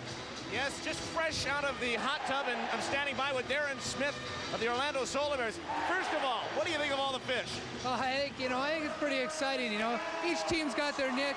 At home we throw sunglasses. In Florida they throw rats. And here they throw fish. So it's kind of funny. Now Andre Vasiliev, a big goal. Your hockey club though has come out here in the first almost 40 minutes, and at least they've got to be happy with the score.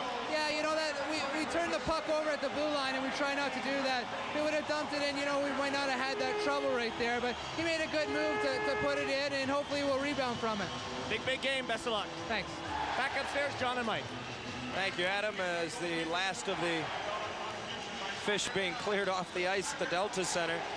One thing I've noticed, we did a game here against the Las Vegas Thunder and Utah, and back then they were all pretty much plastic fish, or the kind that you buy at the store in the bins there, but I think a higher percentage of them are becoming real, and you're seeing a lot more real fish hit that ice surface. Not only does the goal cut the lead in half, it comes late in the period, it gives Utah momentum, but Mike, it brings this record throng back into it because they had been fairly quiet. They had, for the most of the 40 minutes, or almost 40 minutes that we've played here, they were out of the game because Orlando scored first, and then they scored again at the end of the first period. And really, the crowd had not been in this game. They are now definitely in this game, and they're a little more boisterous, and that should pick up Utah's team right now. I was outside of the concourse before the beginning of tonight's hockey game as the doors opened, and some people took it to extremes here. They were turning away fans who were trying to get in the building with coolers. Coleman coolers, your full-size camping cooler, because they didn't want to just bring in one fish. I thought part of the tradition, or I guess maybe the attraction, would be trying to hide the fish, and the fans just were very overt about it. Some of them trying to bring their coolers in with 2, 3, and 4, maybe even more fresh fish. And as you can see by the litter on the ice after Vasiliev's goal, very many of them actually did get by security. And very many of the real ones, too. And it's funny, before the game, of course, the announcer in the rink mentioned, please do not throw any objects on the ice, and you could just see everyone smirk at that. But you have to give credit to the event staff here. It happened 4 times in Game 3 on Thursday. This is the first time it's happened here in Game 4. This is the longest it's taken them to clear the ice in any of the 5 different occasions in which the fish were flung by the fans. 2-1, Orlando leads it, 1:47 to go in this, the second period of play. And Rob Martell appears to be satisfied with the work of the fish kids as they have gotten the ice cleared up, and now as the last staff member leaves the ice, Martell will drop the puck and we're back underway. Off the draw, Frederick just takes it off Vasiliev's stick and dumps it in. Kubi McDonough goes in after it, ties up Beers, but Sharples gives puck support and comes over to play the puck. It's a rolling biscuit. He'll throw it up the boards to center. Wetherill got a skate on it. Vasiliev knocks it free for Kamensky, and just inside the blue line, Draeger comes up with it. Fans begin to chant at Alan Bester suddenly, who until then had shut out their beloved Utah Grizzlies.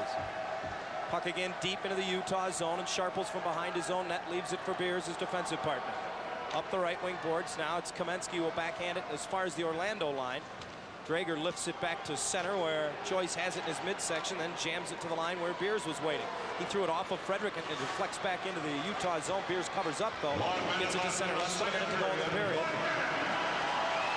As Orlando trying to finish the forward line change, gets Dave Barr out there. Wetherill knocks down a puck that comes just inside the line. Now Arneal has it in the Orlando zone, knocked off his stick by Joyce, who's got some open ice up the left side, does the prudent thing as he gets the red line and gets it in deep, allowing Orlando to finish a wholesale change.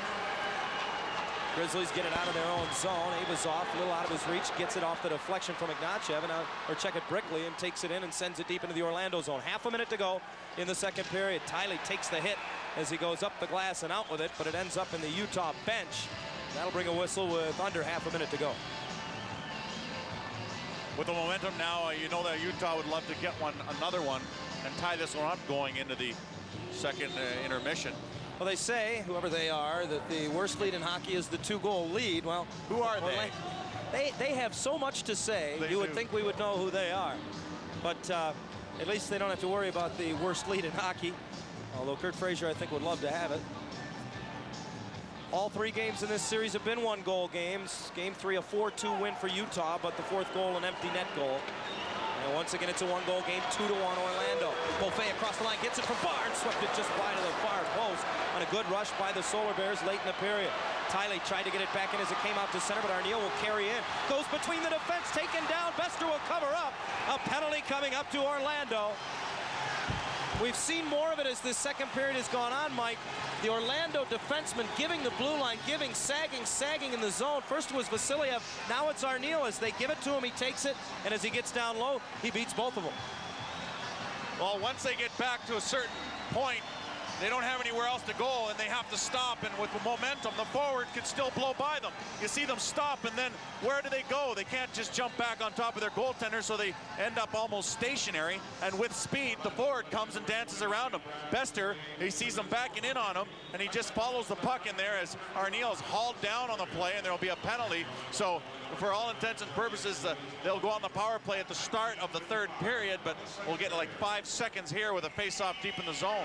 Brad Tiley takes the call, and Orlando maybe needs the second intermission more than anything to regroup and keep the crowd out of this thing, because they have struggled in the final 5 minutes of this second period. Give credit to Utah, they keep coming at you. Face-off won by Taylor to Beers. He snaps one through traffic. Save Bester, rebound, score! With 4/10 of a second left in the period, Andy Brickley has tied the hockey game. And here come the fish again.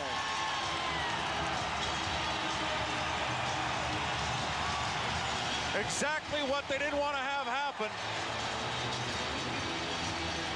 As Brickley gets a rebound in front, and he jams it into the net with 0.4 seconds left. Not even half a second left. Taylor won the draw. That was huge. Beers got it on net. Bester made the original save, but the rebound was right there. The shot comes from the point. It doesn't get there. It gets to Bester. The rebound comes to Brickley, and all he does is chop at it. And it appeared to just pop right over the stick of Bester and float right into the net.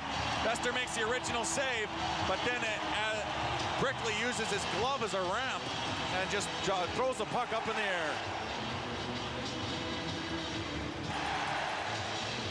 Great power play goal as Tiley was in the box, and it's Brickley who backhands that one up over top of him into the net. Actually, it was in with about 1.1 left. And as they clean up the debris on the ice, Rob Martell makes a good call here. He says, wipe off the remaining 4/10 of a second on the clock. This period is over. Let's let them clean up this ice. Let's get to the locker room and let's Zamboni this sheet and come out for a period of hockey that will decide the hockey game. As we look at our Discover Card scoring summary in that second period, 2 goals inside the final 2 minutes for Utah. Andrei Vasiliev's 12th of the playoffs. That is a league-leading total, unassisted at 18-13, and then Brickley at 19:59 and 6/10 of a second from Beers and Taylor. It's anybody's game after 2 in Utah, a 2-2 tie in Game 4 of the 1996 Turner Cup Finals.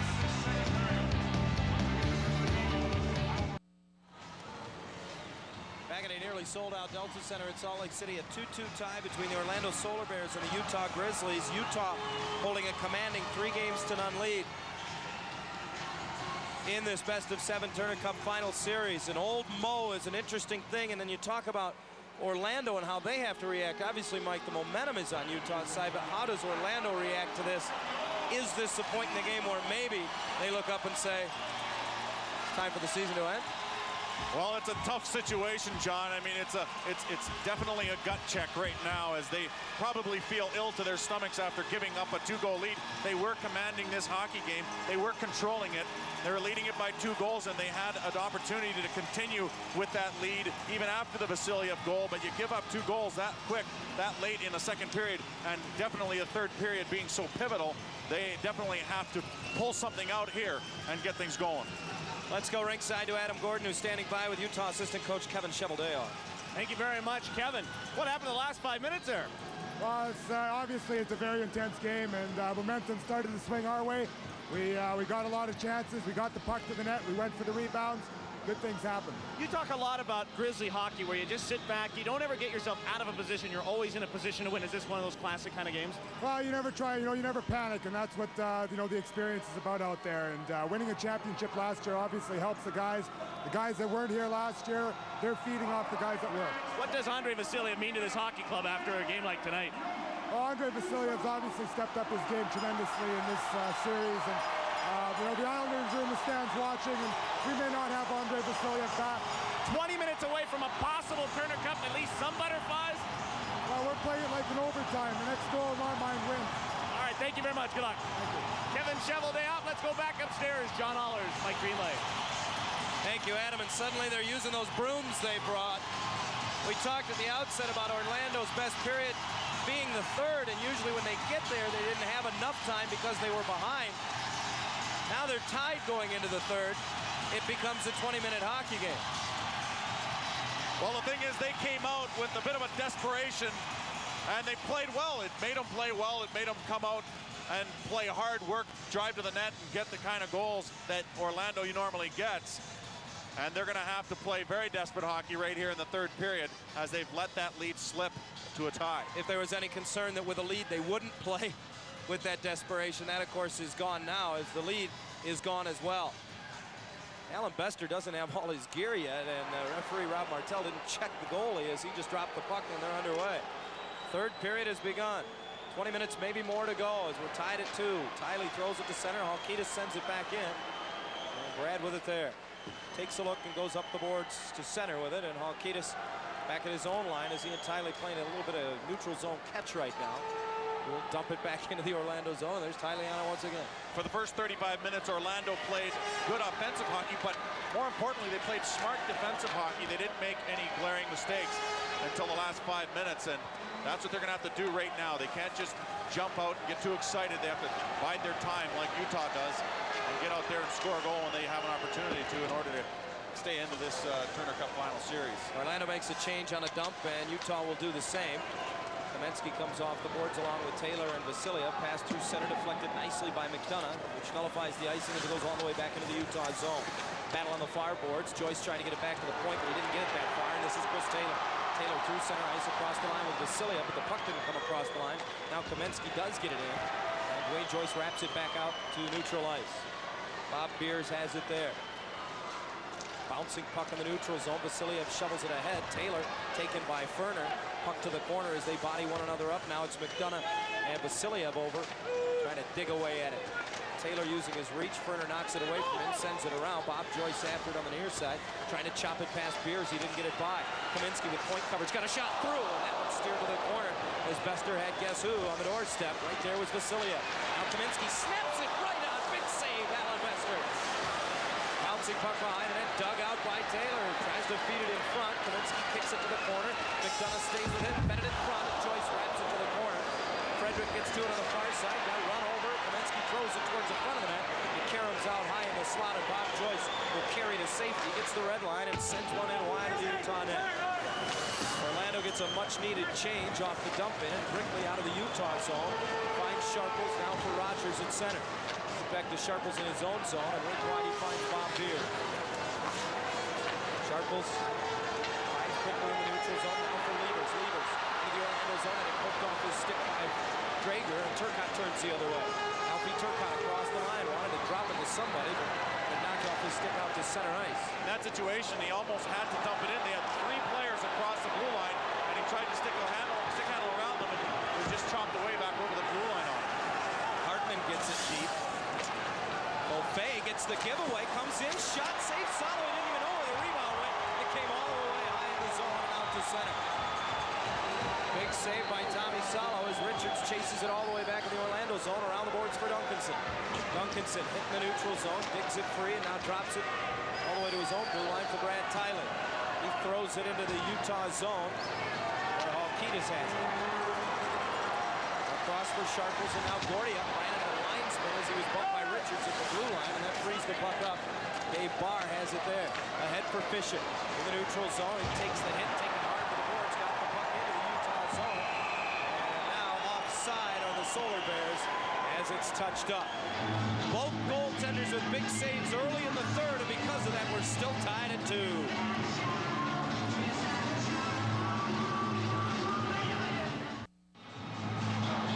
Early in the third period at the Delta Center in Salt Lake City, where tonight's attendance sets an IHL Turner Cup playoff record, 17,381 in the building, also eclipsing the old mark set a year ago by the Denver Grizzlies in the finals, where they had 16,215 on May 27th against Kansas City. It's also the all-time Utah hockey attendance record, eclipsing the mark set 2 years ago by the former Salt Lake Golden Eagles. They drew over 14,000 in their final game, kind of a farewell attendance crowd, but they are seeing a 2-2 tie as Fisher comes into the Utah zone and can't get through the defense.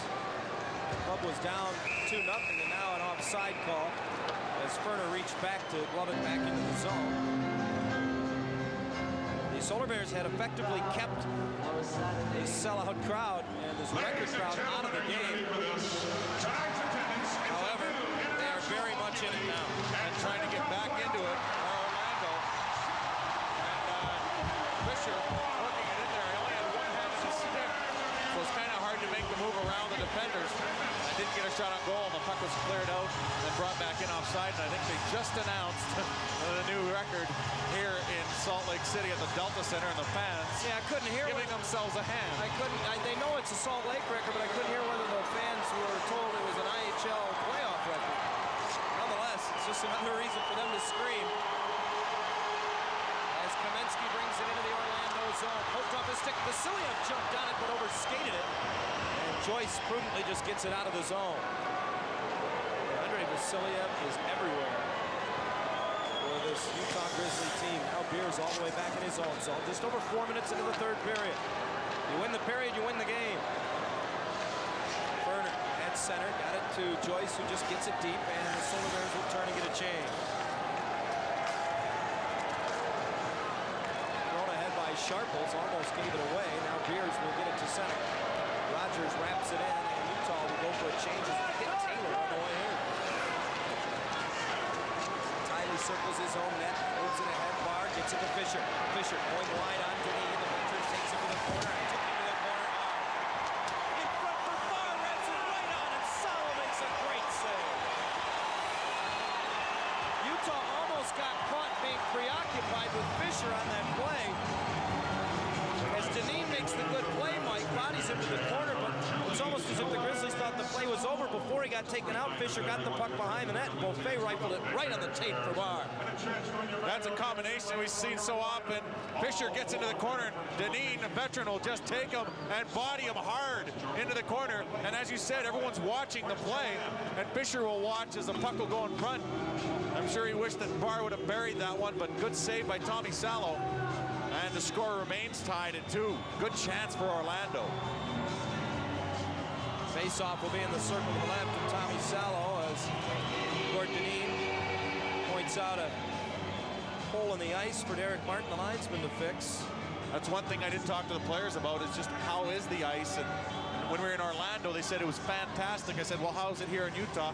Fantastic. And that's one good thing that's not a factor, and then a negative factor at that is bad ice, because you get this late into the season, early into the summer, and the heat outside usually makes it tough on the plant underneath the ice surface, and the ice generally soft, but very good ice, they say. 17,000 bodies in the building on a hot June Utah day, where the temperature, I think, may have eclipsed or at least near 90 degrees in the Salt Lake Valley. Doesn't help either. Turcotte wins the draw from Levers. Wetherill just content to swing it around the board. Draeger stays back defensively, and that lets Brickley clear to center. Now Turcotte dumps it right back in. Deneen Goes in after as Duncanson was picked up. Hartman watches from the other side of the net as Deneen will set the breakout and move it to the right side for Levers. He got picked up, lost the puck as Turcotte gets it back now for Weatherup. For Duncanson on the rim of the far circle. Turcotte parked in front but couldn't get it through to him. And now Deneen collects it and carries to center. Ahead for Brickley, who steers it into the Orlando zone. Drager takes a look, careful to come and get it. As now Utah will take the opportunity to get a change. Duncanson in the neutral zone. Looks ahead and got it ahead. Turcotte gets it deep, and now Orlando makes a change. Deneen moves it from out of his own zone up the middle. This is Micah Avazov on left wing into the Orlando zone. Pitches it up the boards, goes after it himself. Tied it back there first, reverses it around the boards, and now there's Beaufait. Three abreast of the Solar Bears. Ahead now for Barr. Across the line for Fisher. Stood up, loose puck high in the slot. Collected by Utah. Back they call. Transition for the Grizzlies. Gordia on right wing, snaps one high and wide on the short side. Rebound held in on the left wing boards by Sharples. Down low for Gordia. Gordia takes it to the corner, fed it in front. That was picked off. Good defensive play. Coming back by Dave Barr, who rolls it out of harm's way. This will go all the way back into the Utah zone. 13:45 to go, third period, a 2-2 tie in Game 4 of the Turner Cup Finals. Utah leads the series 3-0. Bouncing puck into the Orlando zone. Kamensky got on it. Banks it off the back of the net, continues to carry around the board. Leaves it for Taylor, down low for Vasiliev. Back in front, looking for Kaminsky. His pass deflected, didn't have enough on it. Kaminsky stays with it, leaves it along the dasher for Taylor. Chris Taylor turns up the board. Jan Kaminsky picked up by McDonough there. Overcomes Joyce to swing it around the boards, right back into Ferner though. Turning with it on the far boards, Gordy on the chicken. It's Vasiliev, walks right in front. Stick handles around, shot. Somehow didn't get in the rebound. Loose and Bester's got it. Bester was down and out. Vasiliev tried to roof it. And then the rebound right between the circles. Kamensky and Ignatiev were there. I think Ignatiev just hammered at it, and somehow Bester on the ice with the save. Alan Bester makes an unbelievable glove save as he's down, and then as he's still down, will make a save on the rebound. Bester, who follows Vasiliev all the way across the crease.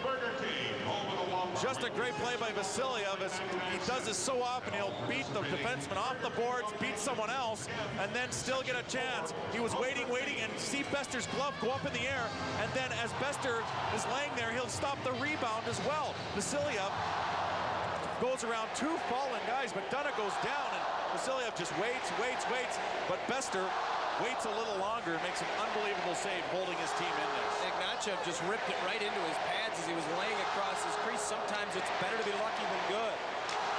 Hartman at center lifts it into the Utah zone. Duncanson goes in after it. Tied up, kicks it along the back dash. Over comes Deneen, who jams it up the boards. Weatherup pinches in and keeps it in. Duncanson trying to feed it high in the slot for Turcotte. That was picked off. And Levers throws it to the Orlando line. Barry Drager with it there. Tries to clear off a deflection, did get it out of his zone. Rogers chips it high in the air. Duncanson brings it back into his zone and then pitchforks it all the way back into the Utah end. No icing. And Sharples is back to get it. Tied at 2, 12:25 to go in the third. The Grizzlies get it deep. Richards on his horse behind the net. Gets hammered there. Loose puck to Arneal behind the net. Set around the boards. Gordia keeps it in. Now Barr behind his own net, chips it for Richards in the corner. He's got some open ice and he'll carry ahead. Crossing high in his own zone. Richards on left wing. Headmans it across the line for Beaufait. Back to Richards coming down the slot of the backhand, and that went through Salo and just wide of the far post. Held in behind the net. Beaufait goes after it. Taking off the puck. He goes down. So does Ignatiev. Fans want to call. The puck loose underneath him. Fisher digs it out of the corner. Trying to dangle in front, but playing the body on him was Beers. And he comes away with it. Now the Grizzlies to center. Scott Arneal plays it up the board, spun around by Dwayne Joyce, and Barr gets to the loose puck. Fans asking for calls on just about everything, and they're not going to get it. Rob Martell has been consistent tonight. He's going to play. Through center, Frederick across the line on left wing, pulls up, and it knocked off his stick, gets it back, and moves it to the corner. Bouncing puck there. Joyce just wraps it to McDonough. McDonough bodied up along the corner boards, loses it. It comes up, and Arneal loses an edge as he tries to get it out, and Kaminsky can't reach it. Back into the zone comes McDonough. Bouncing puck that he couldn't pitch past Utah defender at the line. Joyce does a good job to pull it out. Walks right in. Shot saved. Tommy Salo. A great save as Joyce uses the defenseman Halkitis as a screen and fires one right through there, and Salo down on his knees makes a great save. Still tied at 2. 11:02 to go in the third.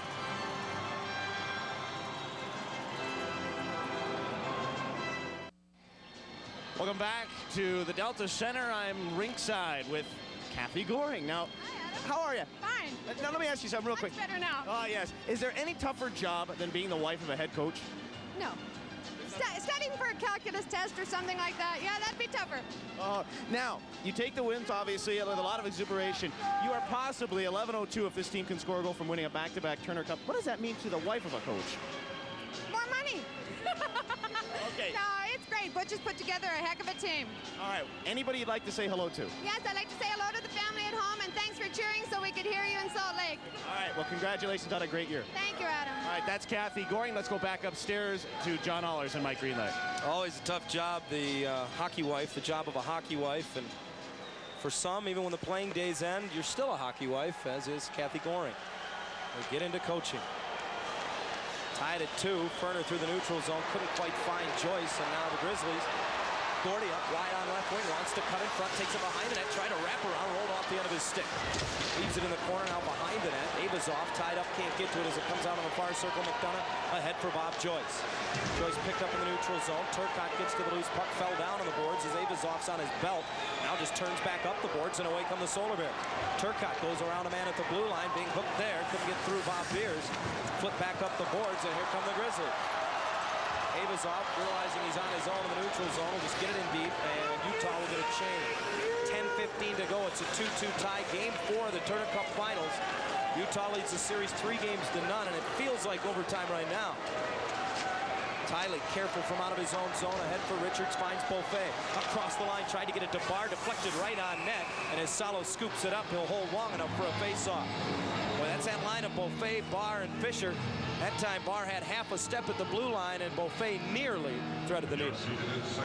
Well, as you mentioned, it's almost like overtime right now, and I'll tell you right now, even if the team scores, that just makes the opposite team have to open things up to get some offensive chances, which in turn leaves them a little bit susceptible defensively. So that's why when you say that, it's true. I mean, it's all 10 minutes left in the game, and a lot of opportunities left, but one goal could mean the difference in this game, the way it's being played.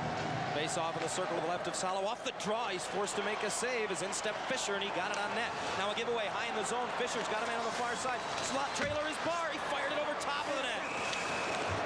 And a penalty coming up to Utah. Tripping call is going to go against the Grizzlies here. And that's something rather uncharacteristic of Utah. A turnover in their own zone. High in the zone, Fisher picked it off. And then the Grizzlies had to be running around a bit. Unfortunately, it might be just a turnover that wins this game, and you always hate to see that. You want to see a game won on the merits of the offensive efforts of the team and the way they work, but sometimes defensively in their own zone, a team will make a mistake, and a lot of times it'll cost them. A face-off in the own zone there, and a good shot by Fisher, showing that even the draws right now are very important. The penalty coming up, Fisher through the zone, gets tugged on and hauled down a bit. A good pass by Beaufait, getting it back to Barr as Fisher gets dropped. Right after that, Barr had a wide open net because Salo was off to the side of the net, but it was either deflected or he just shot it right over top of the open net. But they have a chance on the power play right now to make that one count. Orlando's third power play of the game. Off the draw in the circle to the right of Salo. Ignachev in the corner swings it around. Richards pinches off the point and chips it back up the boards. Fisher digs it off the back wall, gets picked up. It's wrapped up the middle and out. And some good defensive work by the Utah Grizzlies. No one in the middle right there as the defenseman was along the wall expecting maybe a shot up the boards, and the other three players were behind the goal line, behind the net, working on it. And just a shot right up the middle was able to clear the zone. Tiley gets the red line and swings it around the boards into the Utah zone. Everybody picked up. Over comes Barr along the near boards as he battles for it. Beaufait digging at it as well. Utah just content to freeze it to the boards, if not to work it for a face-off, maybe just to keep the clock running, and right now that's working. Down to 1:10 remaining in the power play. It comes to Richards at the left point. Now on the hash mark for Beaufait. Mark Beaufait takes a look, tried to swing it low, blocked by Deneen, loose puck to Rogers, and he brings it back to center and just steers it the length of the ice. Utah will get a change on the penalty kill.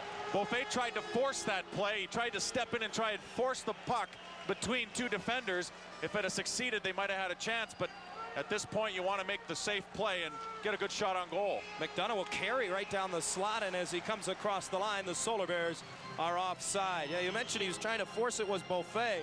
He was trying to get it to Fisher, who set the all-time record this season in IHL history with 30 power play goals. And I suppose if you're going to force it, that's a good guy to force it too, and it's a pretty high percentage play, even if it doesn't get through. And the thing about Utah is they're good with their sticks and laying them across the passing lanes. They're not allowing too many openings. You have to pretty much beat them with a pass or a move, and you got that extra man, you should use them. 45 seconds left in the power play as Ferner brings it into the Utah zone and sends it behind the net. Salo stops it for Beers, but then he lost it, sent up the middle. A giveaway as Joyce moves in, leans in, saves Salo. High rebound, bounces side of the net. Frederick at the far post can't get to it. It comes right in front, and he wraps it wide of the mark. Sharple sends it around. Ferner holds it in at the right point. 25 seconds in the power play. Back to Joyce at the near point. Takes a look. It's Ferner for a one-timer. Saves Salo. He'll hold on.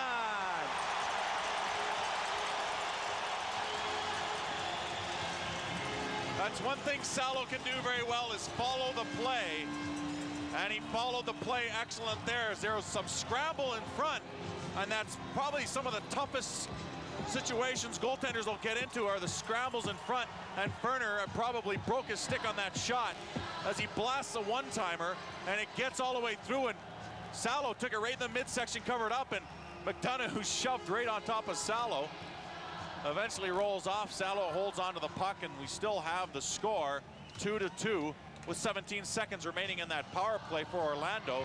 That's probably their best chance on the power play. Ferner, who led the Solar Bears in scoring in their opening series against Fort Wayne, has been shut out in this series, and he's making a bid to get on the board, but more importantly, to give Solar Bears the lead back. Off the draw. Orlando controls. Ferner up high, moves it. Now Beaufait to Joyce, his one-timer. He just swung and missed on it. Avazov gets to it, and he'll ice it. That'll do it for the power play. The penalty to Halkitis will expire. He's out of the box, and both teams are full strength. Orlando 0 for 3 on the power play tonight. Ferner from out of his own zone, up the right side, and it poked off his stick by Kaminsky. Now has it kicked back into the zone. Kaminsky and Vasiliev go after. Vasiliev goes to the front of the net. Across it comes to him. He got his stick on it, but it was blocked away. Out to center. Deneen golfs it right back in. Bester behind the net leaves it for Dwayne Joyce. 7.5 to go in the third. A 2-2 tie. As the Solar Bears able to get it out to center. Ignatiev hammers it back in. Around the boards it comes. Hartman tried to get it out. He failed to clear. Joyce picks up Kaminsky down low. Loose puck to Dave Barr. Takes it to the far corner. Now he's got some room. Moves it ahead at center for Mike Hartman. Hartman gets the red line, gets the puck deep as he swings it around the high glass.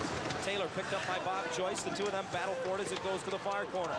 Deneen has his man. The puck comes in behind the net, and now Mark Rogers up the near side for Utah. Drops it just inside his own blue line for Sharples, who gets it out to center ice. Duncanson finds Joyce right back into the zone. Bob Joyce lost a handle on it. Look out. Possible turnover, and back comes Brickley. Brickley and Rogers, 3 abreast with levers across the line. Brickley sends it to the corner. Drager picks up Rogers. Takes him to the wall there. Duncanson comes over. Drager kicks it ahead. Joyce coming back. Up the boards and out with it. This will go the length of the ice and be an icing call as Halkitis is back to touch up for Utah. And 6:26 remains in the third. Tied at 2 in Game 4 of the Turner Cup Final.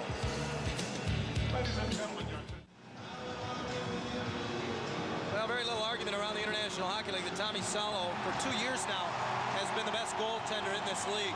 You'll get no argument that Craig Fisher was far and away the best goal scorer in the IHL this season with his 74 goals, and he spoke with us earlier this week about how he handles the best, coming from the best. For me personally, I'm not one of that type of goal scorer who, tries to study a guy and say, he's weak high glove or low stick side. I just kind of, just trust my instincts. So, I kind of forget who's playing in that anyway. So, we face a lot of hot goaltenders in this, Bobby Asenza and Rich Braun and Detroit and Shabbat. So, we're expecting them to be really good, and we know if we get a chance, we got to really bear down. Pretty hard to forget who's in net in this series as you watch these 4 games. That's maybe pulling our leg a little bit there. Up the boards, Orlando able to get it out off the draw, and now McDonough at center from Frederick. Across the line with a drop pass. In comes Turcotte, rifles it on the glove side. Salo makes the save, and then Frederick bumps into him as he tries to skate out of the crease. More by accident, Tommy ends up on the ice, and of course, that draws the ire of everyone else in white and black.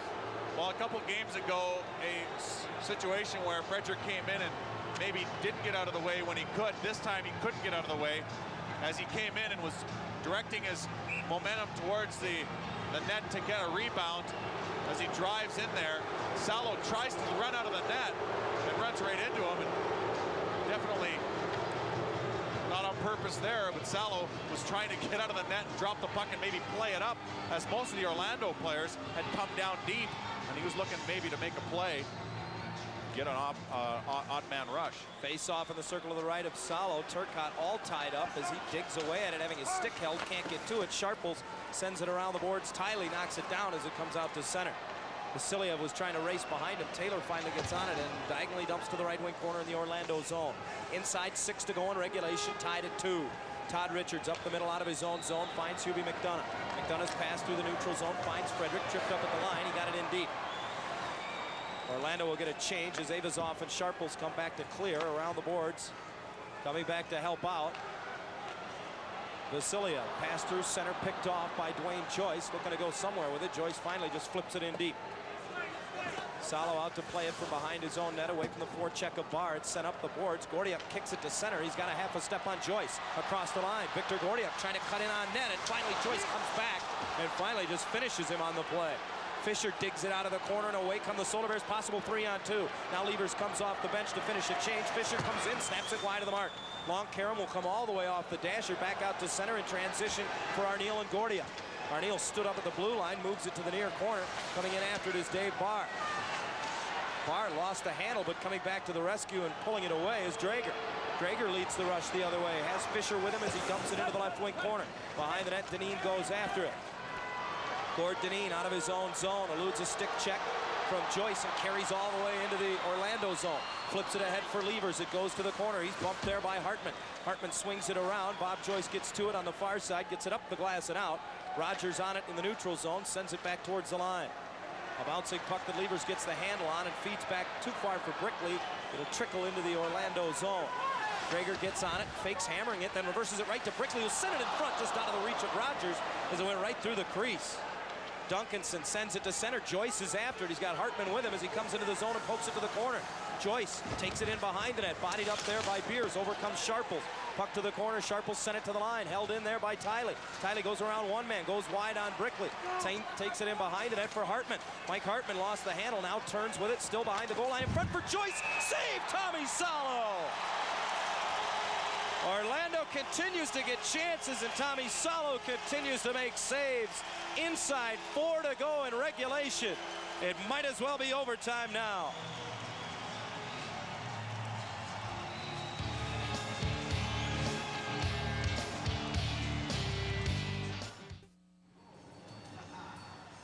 This game almost ended a couple seconds ago, but Tommy Salo with an amazing save right in front as Joyce blasts it. He gets a pass as Hartman will wheel around and feed him right in front. Nobody takes him, and bang, but Salo gets his arm and glove on it and goes down with an incredible save from the Neutralite net cam. You see him come off his post and make the glove save and then fall and freeze that puck with just under 4 minutes to play. That was a huge save. Off the draw, Orlando controls. Richards moves it to the middle and just sweeps it down low. Ignatiev gets on it after deflecting it, throws it ahead. That's a turnover as Barr gloves it down, and then it's played by Richards. The fans began to boo. I think they thought there was going to be a tripping penalty there. Barr unable to play it after gloving it himself when he was tripped up. Otherwise, that's a bad turnover for Utah. Break for the Grizzlies there. Right now, every single play becomes crucial, and in those situations, you'll find yourself, or at least some guys, tightening up a little bit.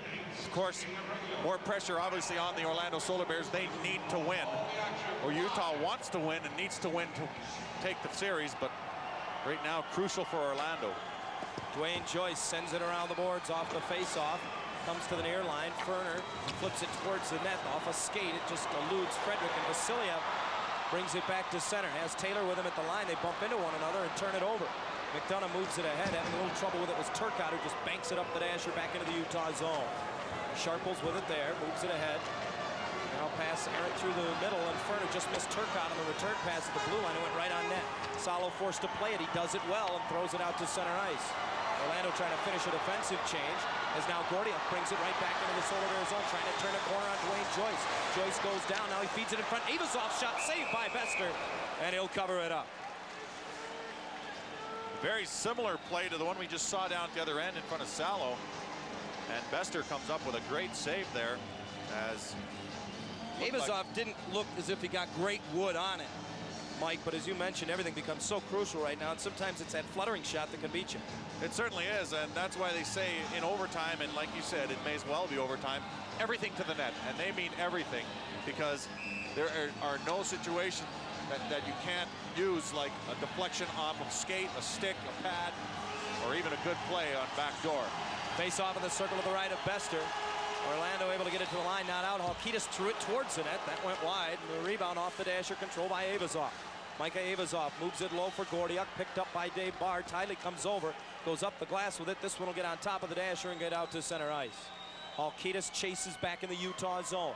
2:40 now to go in regulation. A 2-2 tie between Utah and Orlando. Game 4 of the Turner Cup Finals. Utah leads the series 3-0.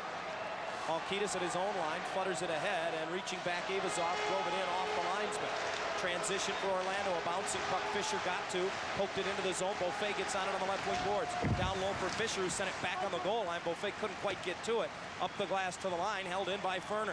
Ferner has it caught in his midsection, now just trying to freeze it for a face-off. It's jammed out to center. Barr couldn't get it over the pileup of players at the line, as Arneal knocked it down, and now Utah with it as Orlando tries to change. Across the line, Levers cutting around. Ferner walks in front, deflected away by Bester, who came diving out after him. Puck up the boards, held in, and flipped towards the net. Bester blockers it to the backboards. Ferner on it there, goes up the glass. Joyce tied up by Brickley.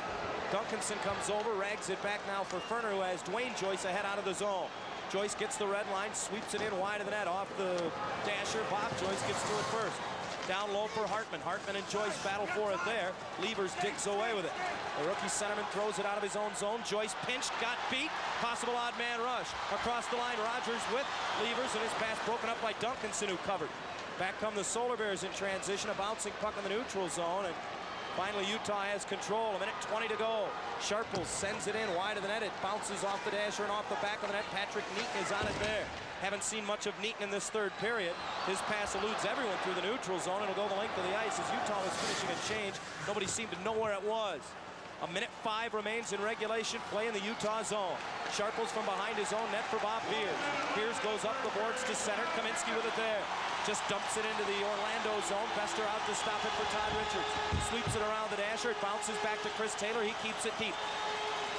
Richards goes behind his net after he's got some room, and will headman on the right wing side for Turcotte. 45 seconds to go in the game. Turcotte stick handling across the line, backhands it in behind the Utah net. Deneen after it. Frederick comes over, he reverses it away from him. Lost the handle. Turcotte pokes it free. He fell down. Loose puck picked up by Ignatiev.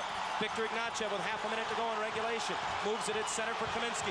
Kaminsky across the line for Vasiliev. Has a man cutting with him. Goes to the top of the slot. Stick handles around one, then two, and then had it poked away. Gets it back. Just keeps it deep as he swings it down low. 15 seconds left. Ferner gets to it. Swings it up the dasher. This one will come out to center ice. Utah has to touch up as Deneen sends it across. Hammered back in by Ignatiev. Around the boards it comes. 5 seconds now left in regulation. Orlando will clear, and for the third time in this series, we will go to overtime as Deneen loses it in the neutral zone. And Salo comes out to play it back in the Utah zone. Only in 1985's Turner Cup Final Series have there ever been 3 overtime games in the finals. We will have our third here tonight at the Delta Center in Salt Lake City. After a scoreless third period of play, the Orlando Solar Bears and Utah Grizzlies will go to the locker room dead at 2.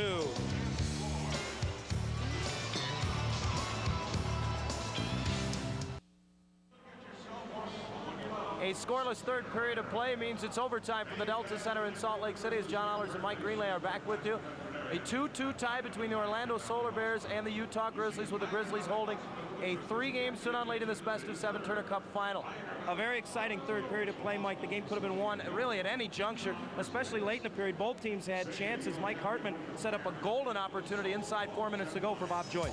Yes, there's just under 4 minutes to play. Hartman curls around and he feeds Joyce, who one-times it, and Salo catches it with the inside of his arm and his glove and falls down to freeze it. That was an amazing save. But then Vasiliev, always dangerous, comes across the front of the crease, and Bester will get his glove up in the air and stop this one. He'll also stop the rebound, which is slapped in there by I think Avazov, who slapped one in there. He made 2 saves on that one, and goaltending always a key. As we look at the stats after 3 periods of play, everything very even. The one thing that stands out at you has to be the power play goal that the Utah Grizzlies got. Again, it came late in the second period and tied the hockey game at 2-2. But again, the story has been Orlando in the regular season known for their power play. In this series, Utah has had the better of the chances on the power play, and they have made the most of their power play chances. Yes, they have. They moved the puck around very well, and they've gotten in front of the net and created a screen in front of Bester plenty of times, which caused rebounds and caused deflections that they wanted. That's something Orlando wanted to do and has done not as well as they did in the regular season. Well, we won't expect to see too many power play chances in overtime unless this one goes deep into overtime. On our way to the extra session at the Delta Center, tied at 2 in Game 4 of the 1996 Turner Cup Finals. You haunt me, my friend. Everywhere I go, you're there. Kiev, Buenos Aires, Budapest. But not this time. At long last, victory is mine.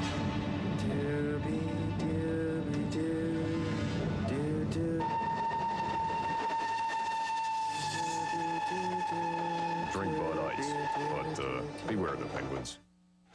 Here's your chance to own the authentic apparel worn by IHL players, coaches, and staff on and off the ice. Team issue. Items available include game and replica jerseys from Bauer, the player's jacket by Starter, CCM official team caps, the locker room tee and sweatshirt from Logo Athletic, and a washed twill cap by Grossman Cap. Call 1-800-893-THE-I to place your order or to receive a free full-color brochure. You can also check us out on the internet. Team issue, the official gear of the I generation. Getting ready for overtime at the Delta Center in Salt Lake City in front of an IHL Turner Cup playoff record crowd of over 17,000.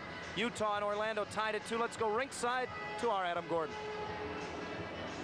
With President and General Manager Adam Keller of the Phoenix Roadrunners, and what brings you out here? Obviously some great hockey. This has been a very exciting game. I thought Orlando really came out quickly, took control of the game, and then Utah came back, but it has been very exciting. Now, for you personally, with the Phoenix Roadrunners, a lot of talk with the Coyotes of the NHL coming in. You guys are going to give it another go. Yes, we are. As a matter of fact, we have a new local ownership group that's come in and taken over the team. Also, leased the Coliseum. We're closing in on a 5-year lease arrangement. So this assures the Phoenix Roadrunners of remaining in Phoenix. And we realize that there will be a National Hockey League team there next year, but we feel we can successfully coexist. Does it change your marketing style, your strategy at all? Oh, I think so, Adam. I think we're going to have to be more aggressive, a lot more clever in our marketing. We're going to use a lot more ticket incentive programs, but we feel we're capable of doing that. And I think you look at the Detroit Vipers coexisting with the Detroit Red Wings, same with the Chicago Wolves. That says a lot. I think you guys can do it too. Yes, and the fact that we have been there first, we've been there for 7 years. The Coyotes are just coming in now, so we're hopeful. Who do you like in the overtime?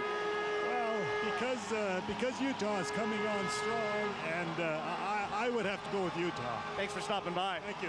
That's the president and general manager of the Phoenix Roadrunners, Adam Keller. The captain has turned on the seatbelt sign. 2-2 going into overtime.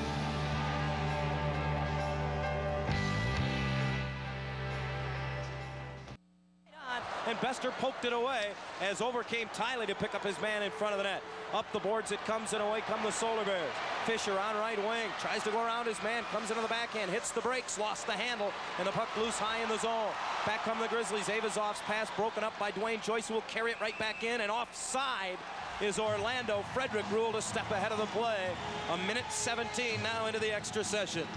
You can tell how anxious both teams are. At one end, Utah with a hand pass right at the blue line there, causing a whistle. Down at this end, getting into the zone too quickly, where the Orlando Solar Bears, both teams very eager when they get an opportunity. You can see them just chugging their legs and going full steam ahead, trying to just put something at the net, trying to get any opportunity. As we saw down in the Orlando zone, Sharple shot the puck at the net, and right in front of the net, potentially a good deflection there, but Bester sticked it away. Utah 2-1 in overtime in the 96 Turner Cup tournament. Orlando 1-2. Here comes Avazov through the middle, comes in, snaps it right on, juggled and gloved by Bester. But again, we see the Orlando defense continue to give up the blue line and then even more of the defensive zone. And someone like Utah will take that as soon as they see the defense backing in. They'll walk around him. Avazov comes over the line, he'll fake a shot and then fire it through. And Bester will make the save and pick up the rebound. A good save by Bester as he'll pick it up through the screen. Avazov looks, fires. Bester with the save and covers it up. Face off to the left of Bester, controlled by Utah. Ignatieff tees one up, sticked away by Bester. To the corner, the net is off. And the face off, I believe, is going to go outside the blue line as they're going to rule that it was Avazov who knocked it off. Ignatieff with a blast from the point, and Bester actually had to stretch on this one. But he made the good save, and after that, the net was knocked off its moorings. And as you mentioned, the faceoff will come on outside the blue line right off the bat. Utah getting a couple of the better chances. They haven't even really tested Salo yet early on in this overtime period. Orlando's going to stay in this final series. They're going to have to get some pressure on them early. As if it matters, 18:24 to go in overtime. The only time it matters is when the clock expires and they decide to resurface for another period. Off the draw, Levers controls for Utah, and Sharples on the near side will swing it up the glass and in. Behind the net and around it comes. Barry Drager stops it on the far dasher, tries to go up the boards. That's knocked back at him. He gets another chance, tries around the boards this side, and on the near boards, Bob Joyce deflects it all the way back into the Utah zone. Sharples got to it behind the net as icing was waved off, moves it up the boards for Rogers. Flips it out of harm's way, a bouncing puck at the blue line. Drager with a good play just to keep it outside the blue line. Utah caught offside, and now the Solar Bears the other way. Hartman sends it in as he got to the blue line, goes around to the near side and gets it himself. Pokes it down low, Bob Joyce after it, tries to get it to the corner. A bouncing puck now for Duncanson. In front, sticked away by Salo as Hartman got in the crease. Back comes Brickley to center. Three abreast across the line, has help, goes wide, flips it towards the net. That was blocked. Good play by Tiley, and then Joyce just goes up the glass and out to center. Hartman tripped up in the neutral zone, loses his stick, can't get to the puck. Back come the Grizzlies across the line. Wide on right wing, Taylor backhands it right on net. Bester with a save, and he's careful to cover on the rebound. Chris Taylor, who won the honor of having the game-winning goal in Game 4 of the 1995 Turner Cup playoffs. That was the cup-clinching goal on an early breakaway in the third period of an eventual 4-3 victory over the Kansas City Blades. As you mentioned, come overtime, just getting it on net. So important here as that line's back out there, and they will log a lot of ice time. You'll see those numbers out there until they start to really get tired, and then they'll start to throw some other players into the mix. Off the draw, Beaufait controls. Richards falls down right at the side of the net. Taylor got a whack at it. Sent it back in front. Vasiliev shot. Didn't get through as Barr blocked it as he came piling in. And the Bears will clear to center ice, and back at his own line is Deneen with it. Boy, Richards just flat fell down, and Taylor was right there to try to jam it in. Back comes Kaminsky, wide on right wing, into the Orlando zone, working on Tiley. Backhander off the glove of Bester, deflects to the near board. Taylor comes over again. Digging along the wall at it, comes to the point. Ignatieff shot deflected off a skate, went just wide of the near post. Taylor tries to come in front. Vasiliev picked up hard by Richards. Puck loose up the far board. Solar Bears 3-on-2 the other way. Beaufait deflects it, but a good play by Ignatieff, who got his stick on it, and it's in the crowd. That's a tough decision for a defenseman to make. If Ignatieff steps into the passing lane and is unable to get a piece of that pass, Orlando's 3-on-2 basically turns into a 3-on-1. And in that situation, it was a long cross-ice pass. That's what gave Ignatieff the opportunity to step up. On a pass like that, he was able to read it and step up and make the good decision. But yeah, you're right. It's a little bit of a gamble, especially in overtime. You make the one wrong move and it could be curtains. And you have so little time to make that decision as well. You do. He had to make a split-second decision. He couldn't have hesitated at all, because if he hesitates, he's caught in the middle. And you don't want to be caught in the middle. You either make it or you don't. Face off in the neutral zone, controlled by Utah. It'll roll right in on net. Salo careful to play it away for Halkitis. Swings it around the board. Sharple's waiting on the near side. Gets it past Frederick. This will go all the way back into the Orlando zone. Not far enough for icing. Ferner banks it ahead for McDonough. He just keeps it out of the zone. Curling back in with it is Gordiuk. Gordiuk has his pocket pick from behind, and pulling up at the blue line is McDonough. Finds the open man is defenseman Ferner for Dwayne Joyce through center. Joyce across the line on right wing will just take a shot, kicked away by Salo. Again, just getting it on net. It comes right back to Joyce. Flips it towards the net. Knuckles right in on net, stacking the pads. Salo makes the save. Back come the Grizzlies. Ava's off. Rink wide finds Arneal. Across the line has Gordiuk as a trailer. Scott Arneal on the backhand. Save. Fester will hold on. Couple of good opportunities by both teams. Now Orlando getting into the offensive category here in the overtime period. But of course Utah responds with one of their own. Salo had to be sharp. Good save right off the bat. It'll be kicked to the corner, but another shot will come in, and this is where the big save is. But then coming back down the other end, Arneal will flip one at the net, and he'll make the save in his chest and freeze it for the whistle. Face-off will be to the left of Alan Bester. Utah with the better of the shots thus far in the overtime. Beaufait out to take the draw against Taylor as Goring and Frazier continue to match their top lines against one another. Kick to the corner, over comes Tyler to carry behind his own net, swings it around. Barr will get to it on the right wing side and bring it to center.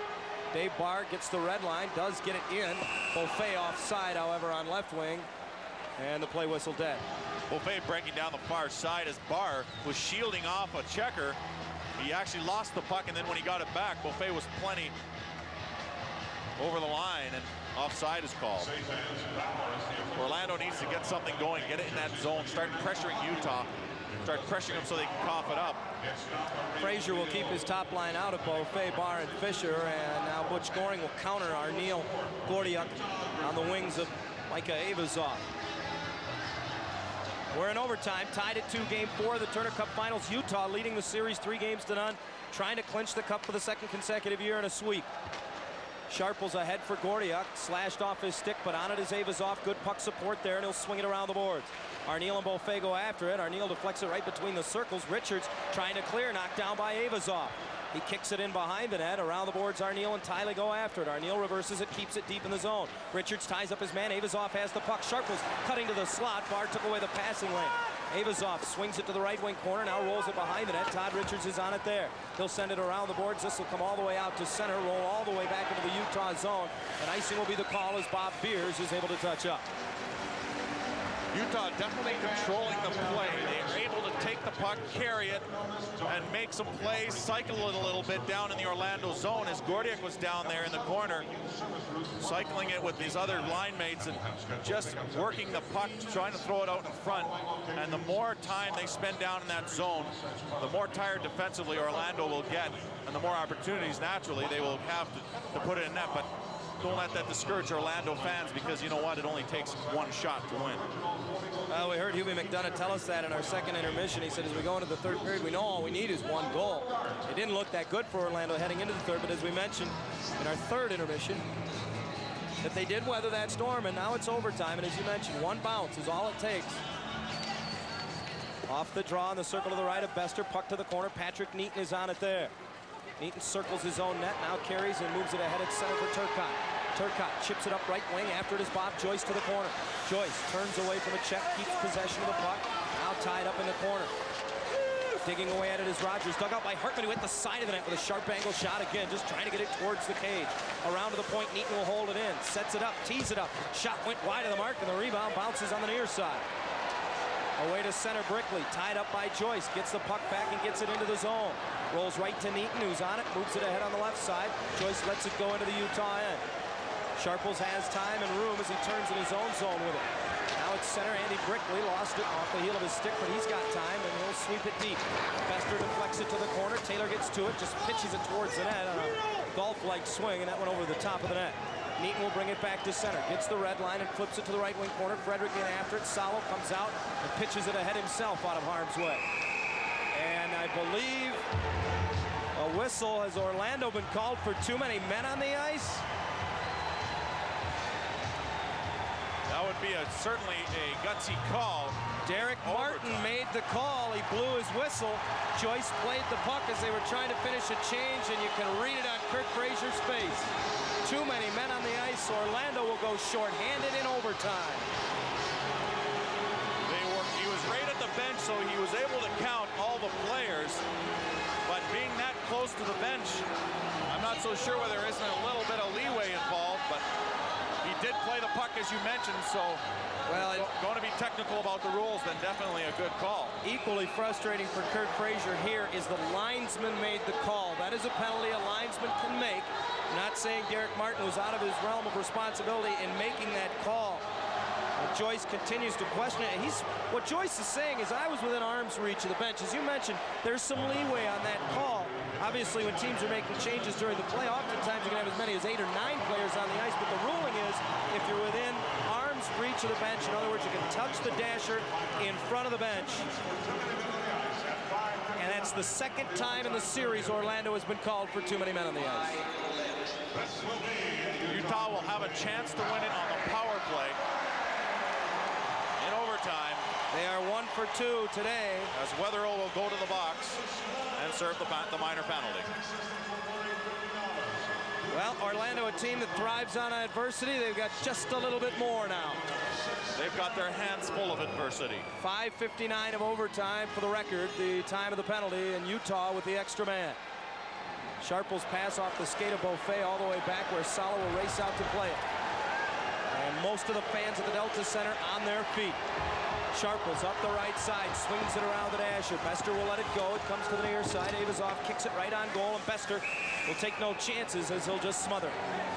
Smart play by Bester as he covers that up. He could have played it to maybe a defenseman who would have had to go around the net and maybe not get it out. This way he gets the whistle and the face-off, and this is where the face-off men come in so big. Beaufait has to win this draw in order to keep the puck away from the Utah Grizzlies. Penalty kill for Orlando as Todd Richards, Bob Joyce, Mark Beaufait. And now Barr reports to the bench as Ferner will round out the unit. Arneal, Brickley, and Gordiuk up front. Sharples and Beers at the points. Brickley kicks it to the boards. Arneal gets it over to Sharples at the left point. Across now for Beers. Takes a look, sends it on the hash mark for Brickley.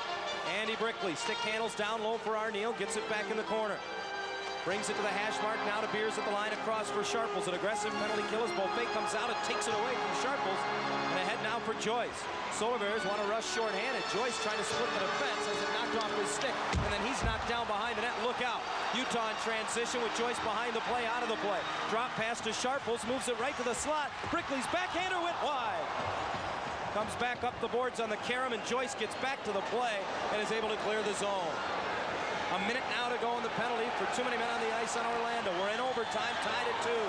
Puck dumped in, and an errant pass at the blue line will be an icing call as it's touched up by Drager behind his net, and that's a break for Orlando. 52 seconds still left in the penalty, but the face-off will revert all the way back into the Utah zone. Well, you said Joyce coming in on a shorthanded rush, and it almost cost them as one of the Orlando players in with Joyce fell down, so there's 2 guys had to come back. Joyce gets kind of back, but it ends up being a 3-on-1, and falling is Drager, who made the play and deflects it wide, but 3 men right in front as Brickley. He had some choices.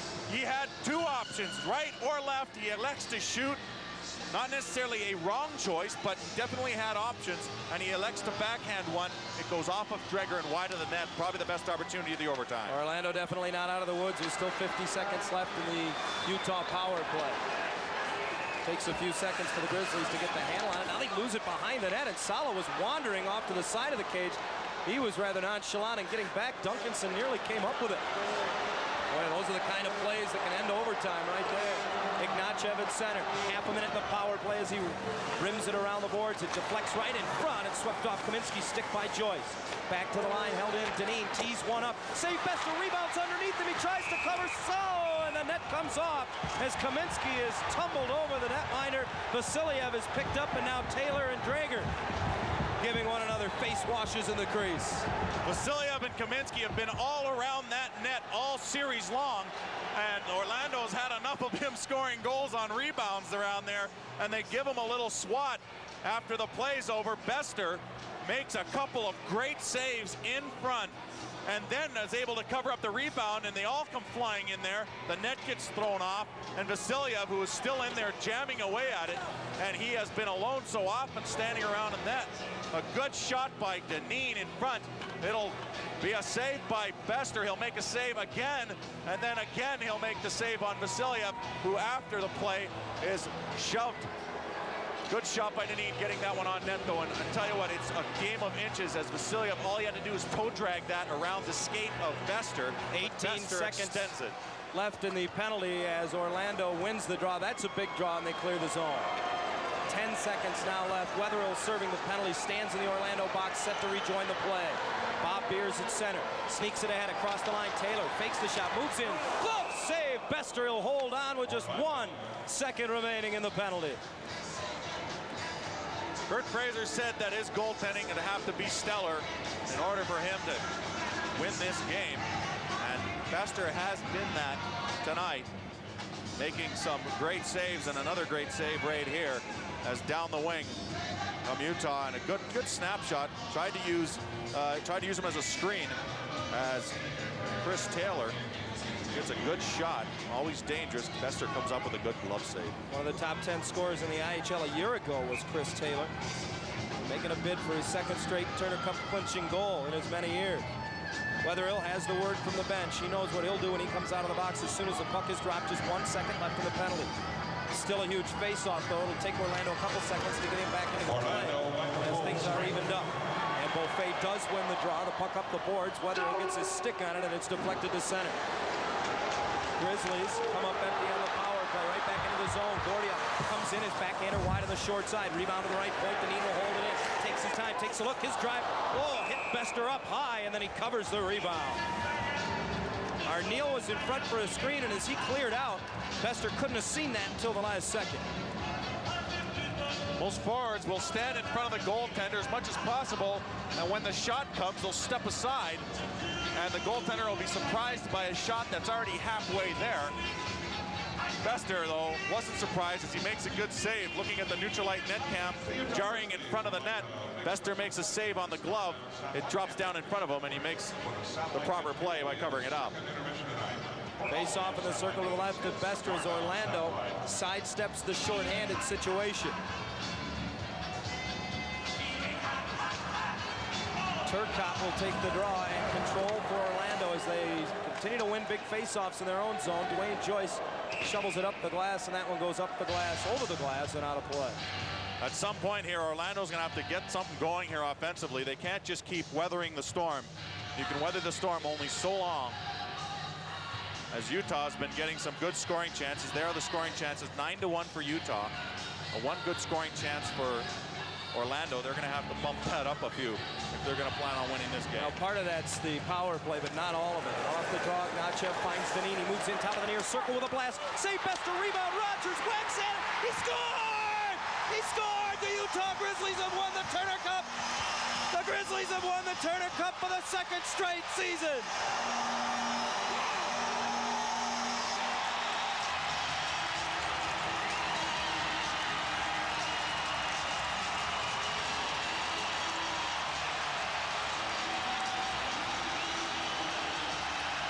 Mark Rogers, who had an empty net goal in Game 3 to clinch it, scores the game-winning goal at 8:32 of overtime, and the cup will stay in Salt Lake City. The Grizzlies have defended their title. Just the 10th team in IHL history to win back-to-back Turner Cups. And the 5th team to do it in overtime in the final game. As Orlando drops, Utah has proven that they are the superior team, winning all 4 games, and 3 of them in overtime.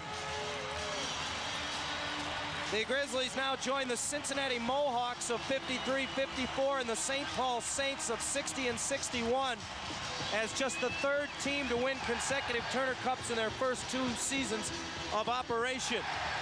3 overtime victories and 4 one-goal games have brought the Turner Cup back to Salt Lake City. 8 minutes, 32 seconds into overtime.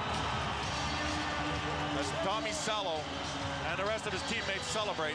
Mark Rogers had his first ever multiple point playoff game in Game 3, in which he had a goal and 2 assists. And I don't know if he'll score a bigger goal in his career, a mid-season acquisition from the Las Vegas Thunder.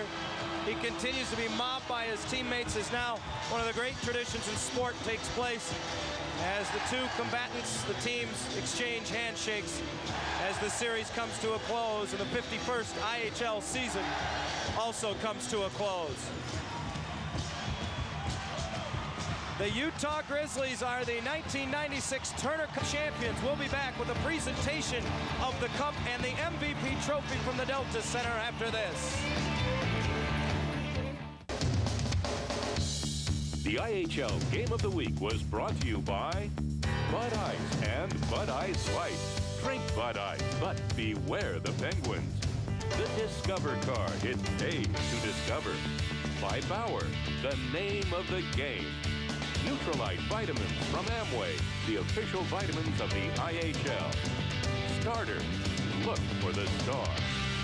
And by the new line of IHL Team Issue merchandise.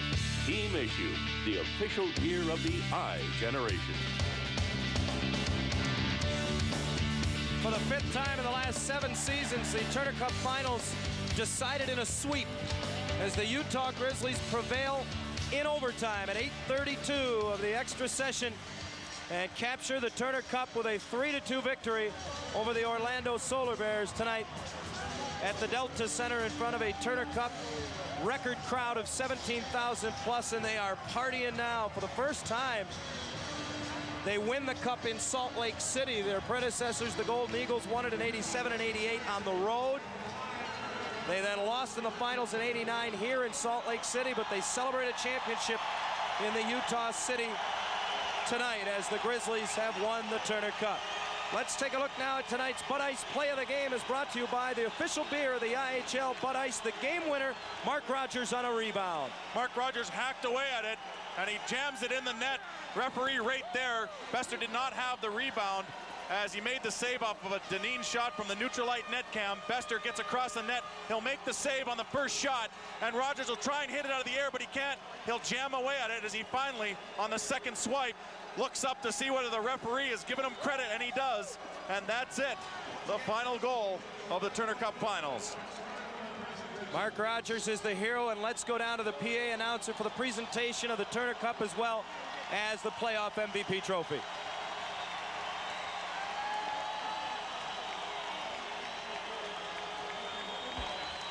Ladies and gentlemen, on behalf of the International Hockey League and the Utah Grizzlies, congratulations for a great inaugural season and a well-played series to Coach Kurt Frazier and the Orlando Solar Bears.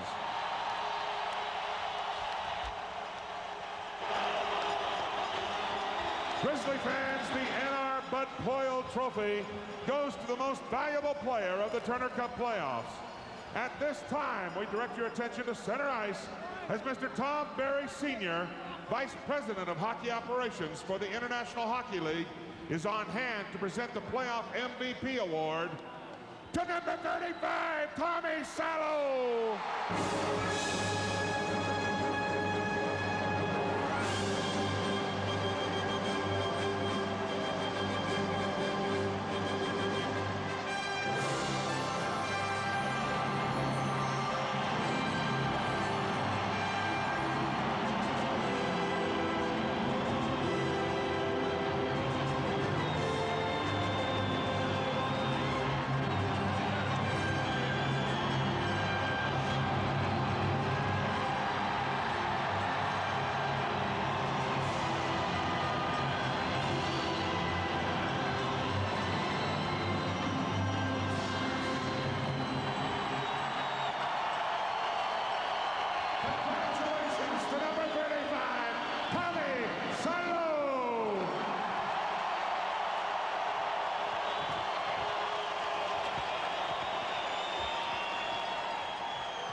Ladies and gentlemen, are you ready? The Turner Cup.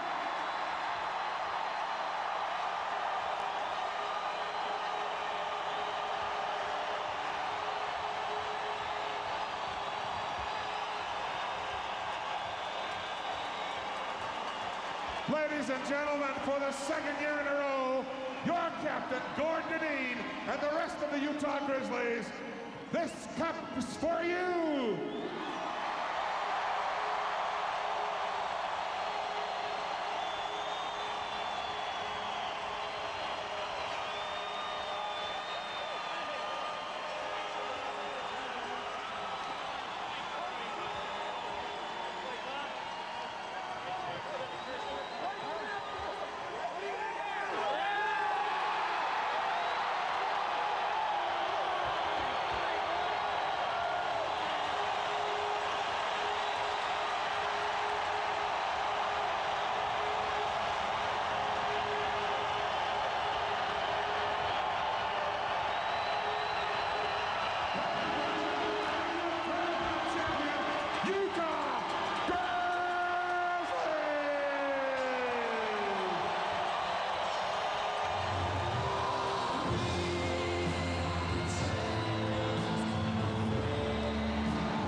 Scoring twice as nice.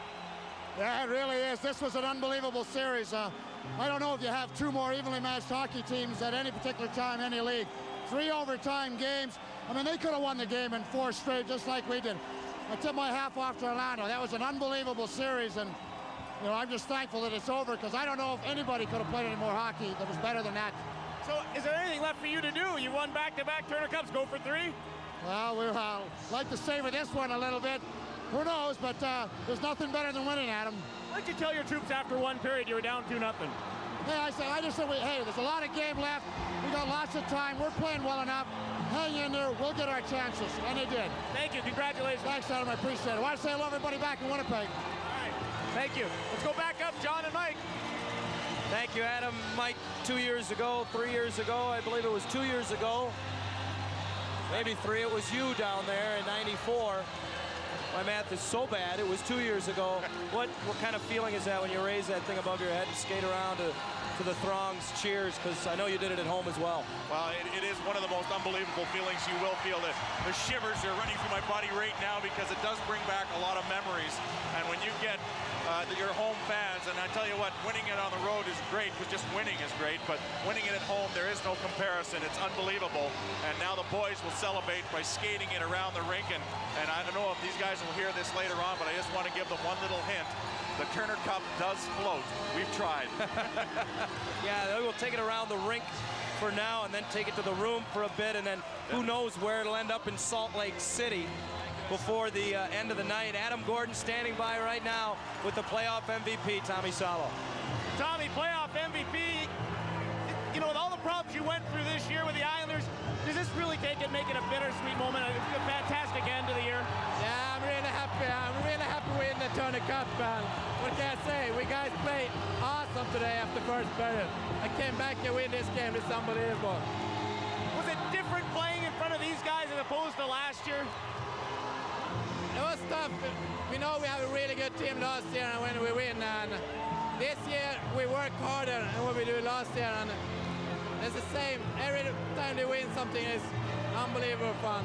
You know, I asked you in a previous interview about your demeanor, and you said, I'm always tired. Everybody thinks I'm tired. What's the first thing you're going to do tonight? I don't want to say it on TV, but I'm going to have a couple of beers and have fun today. You deserve it. Congratulations. Thank you very much for that. Tommy Salo, the playoff MVP. Back up to you, John and Mike.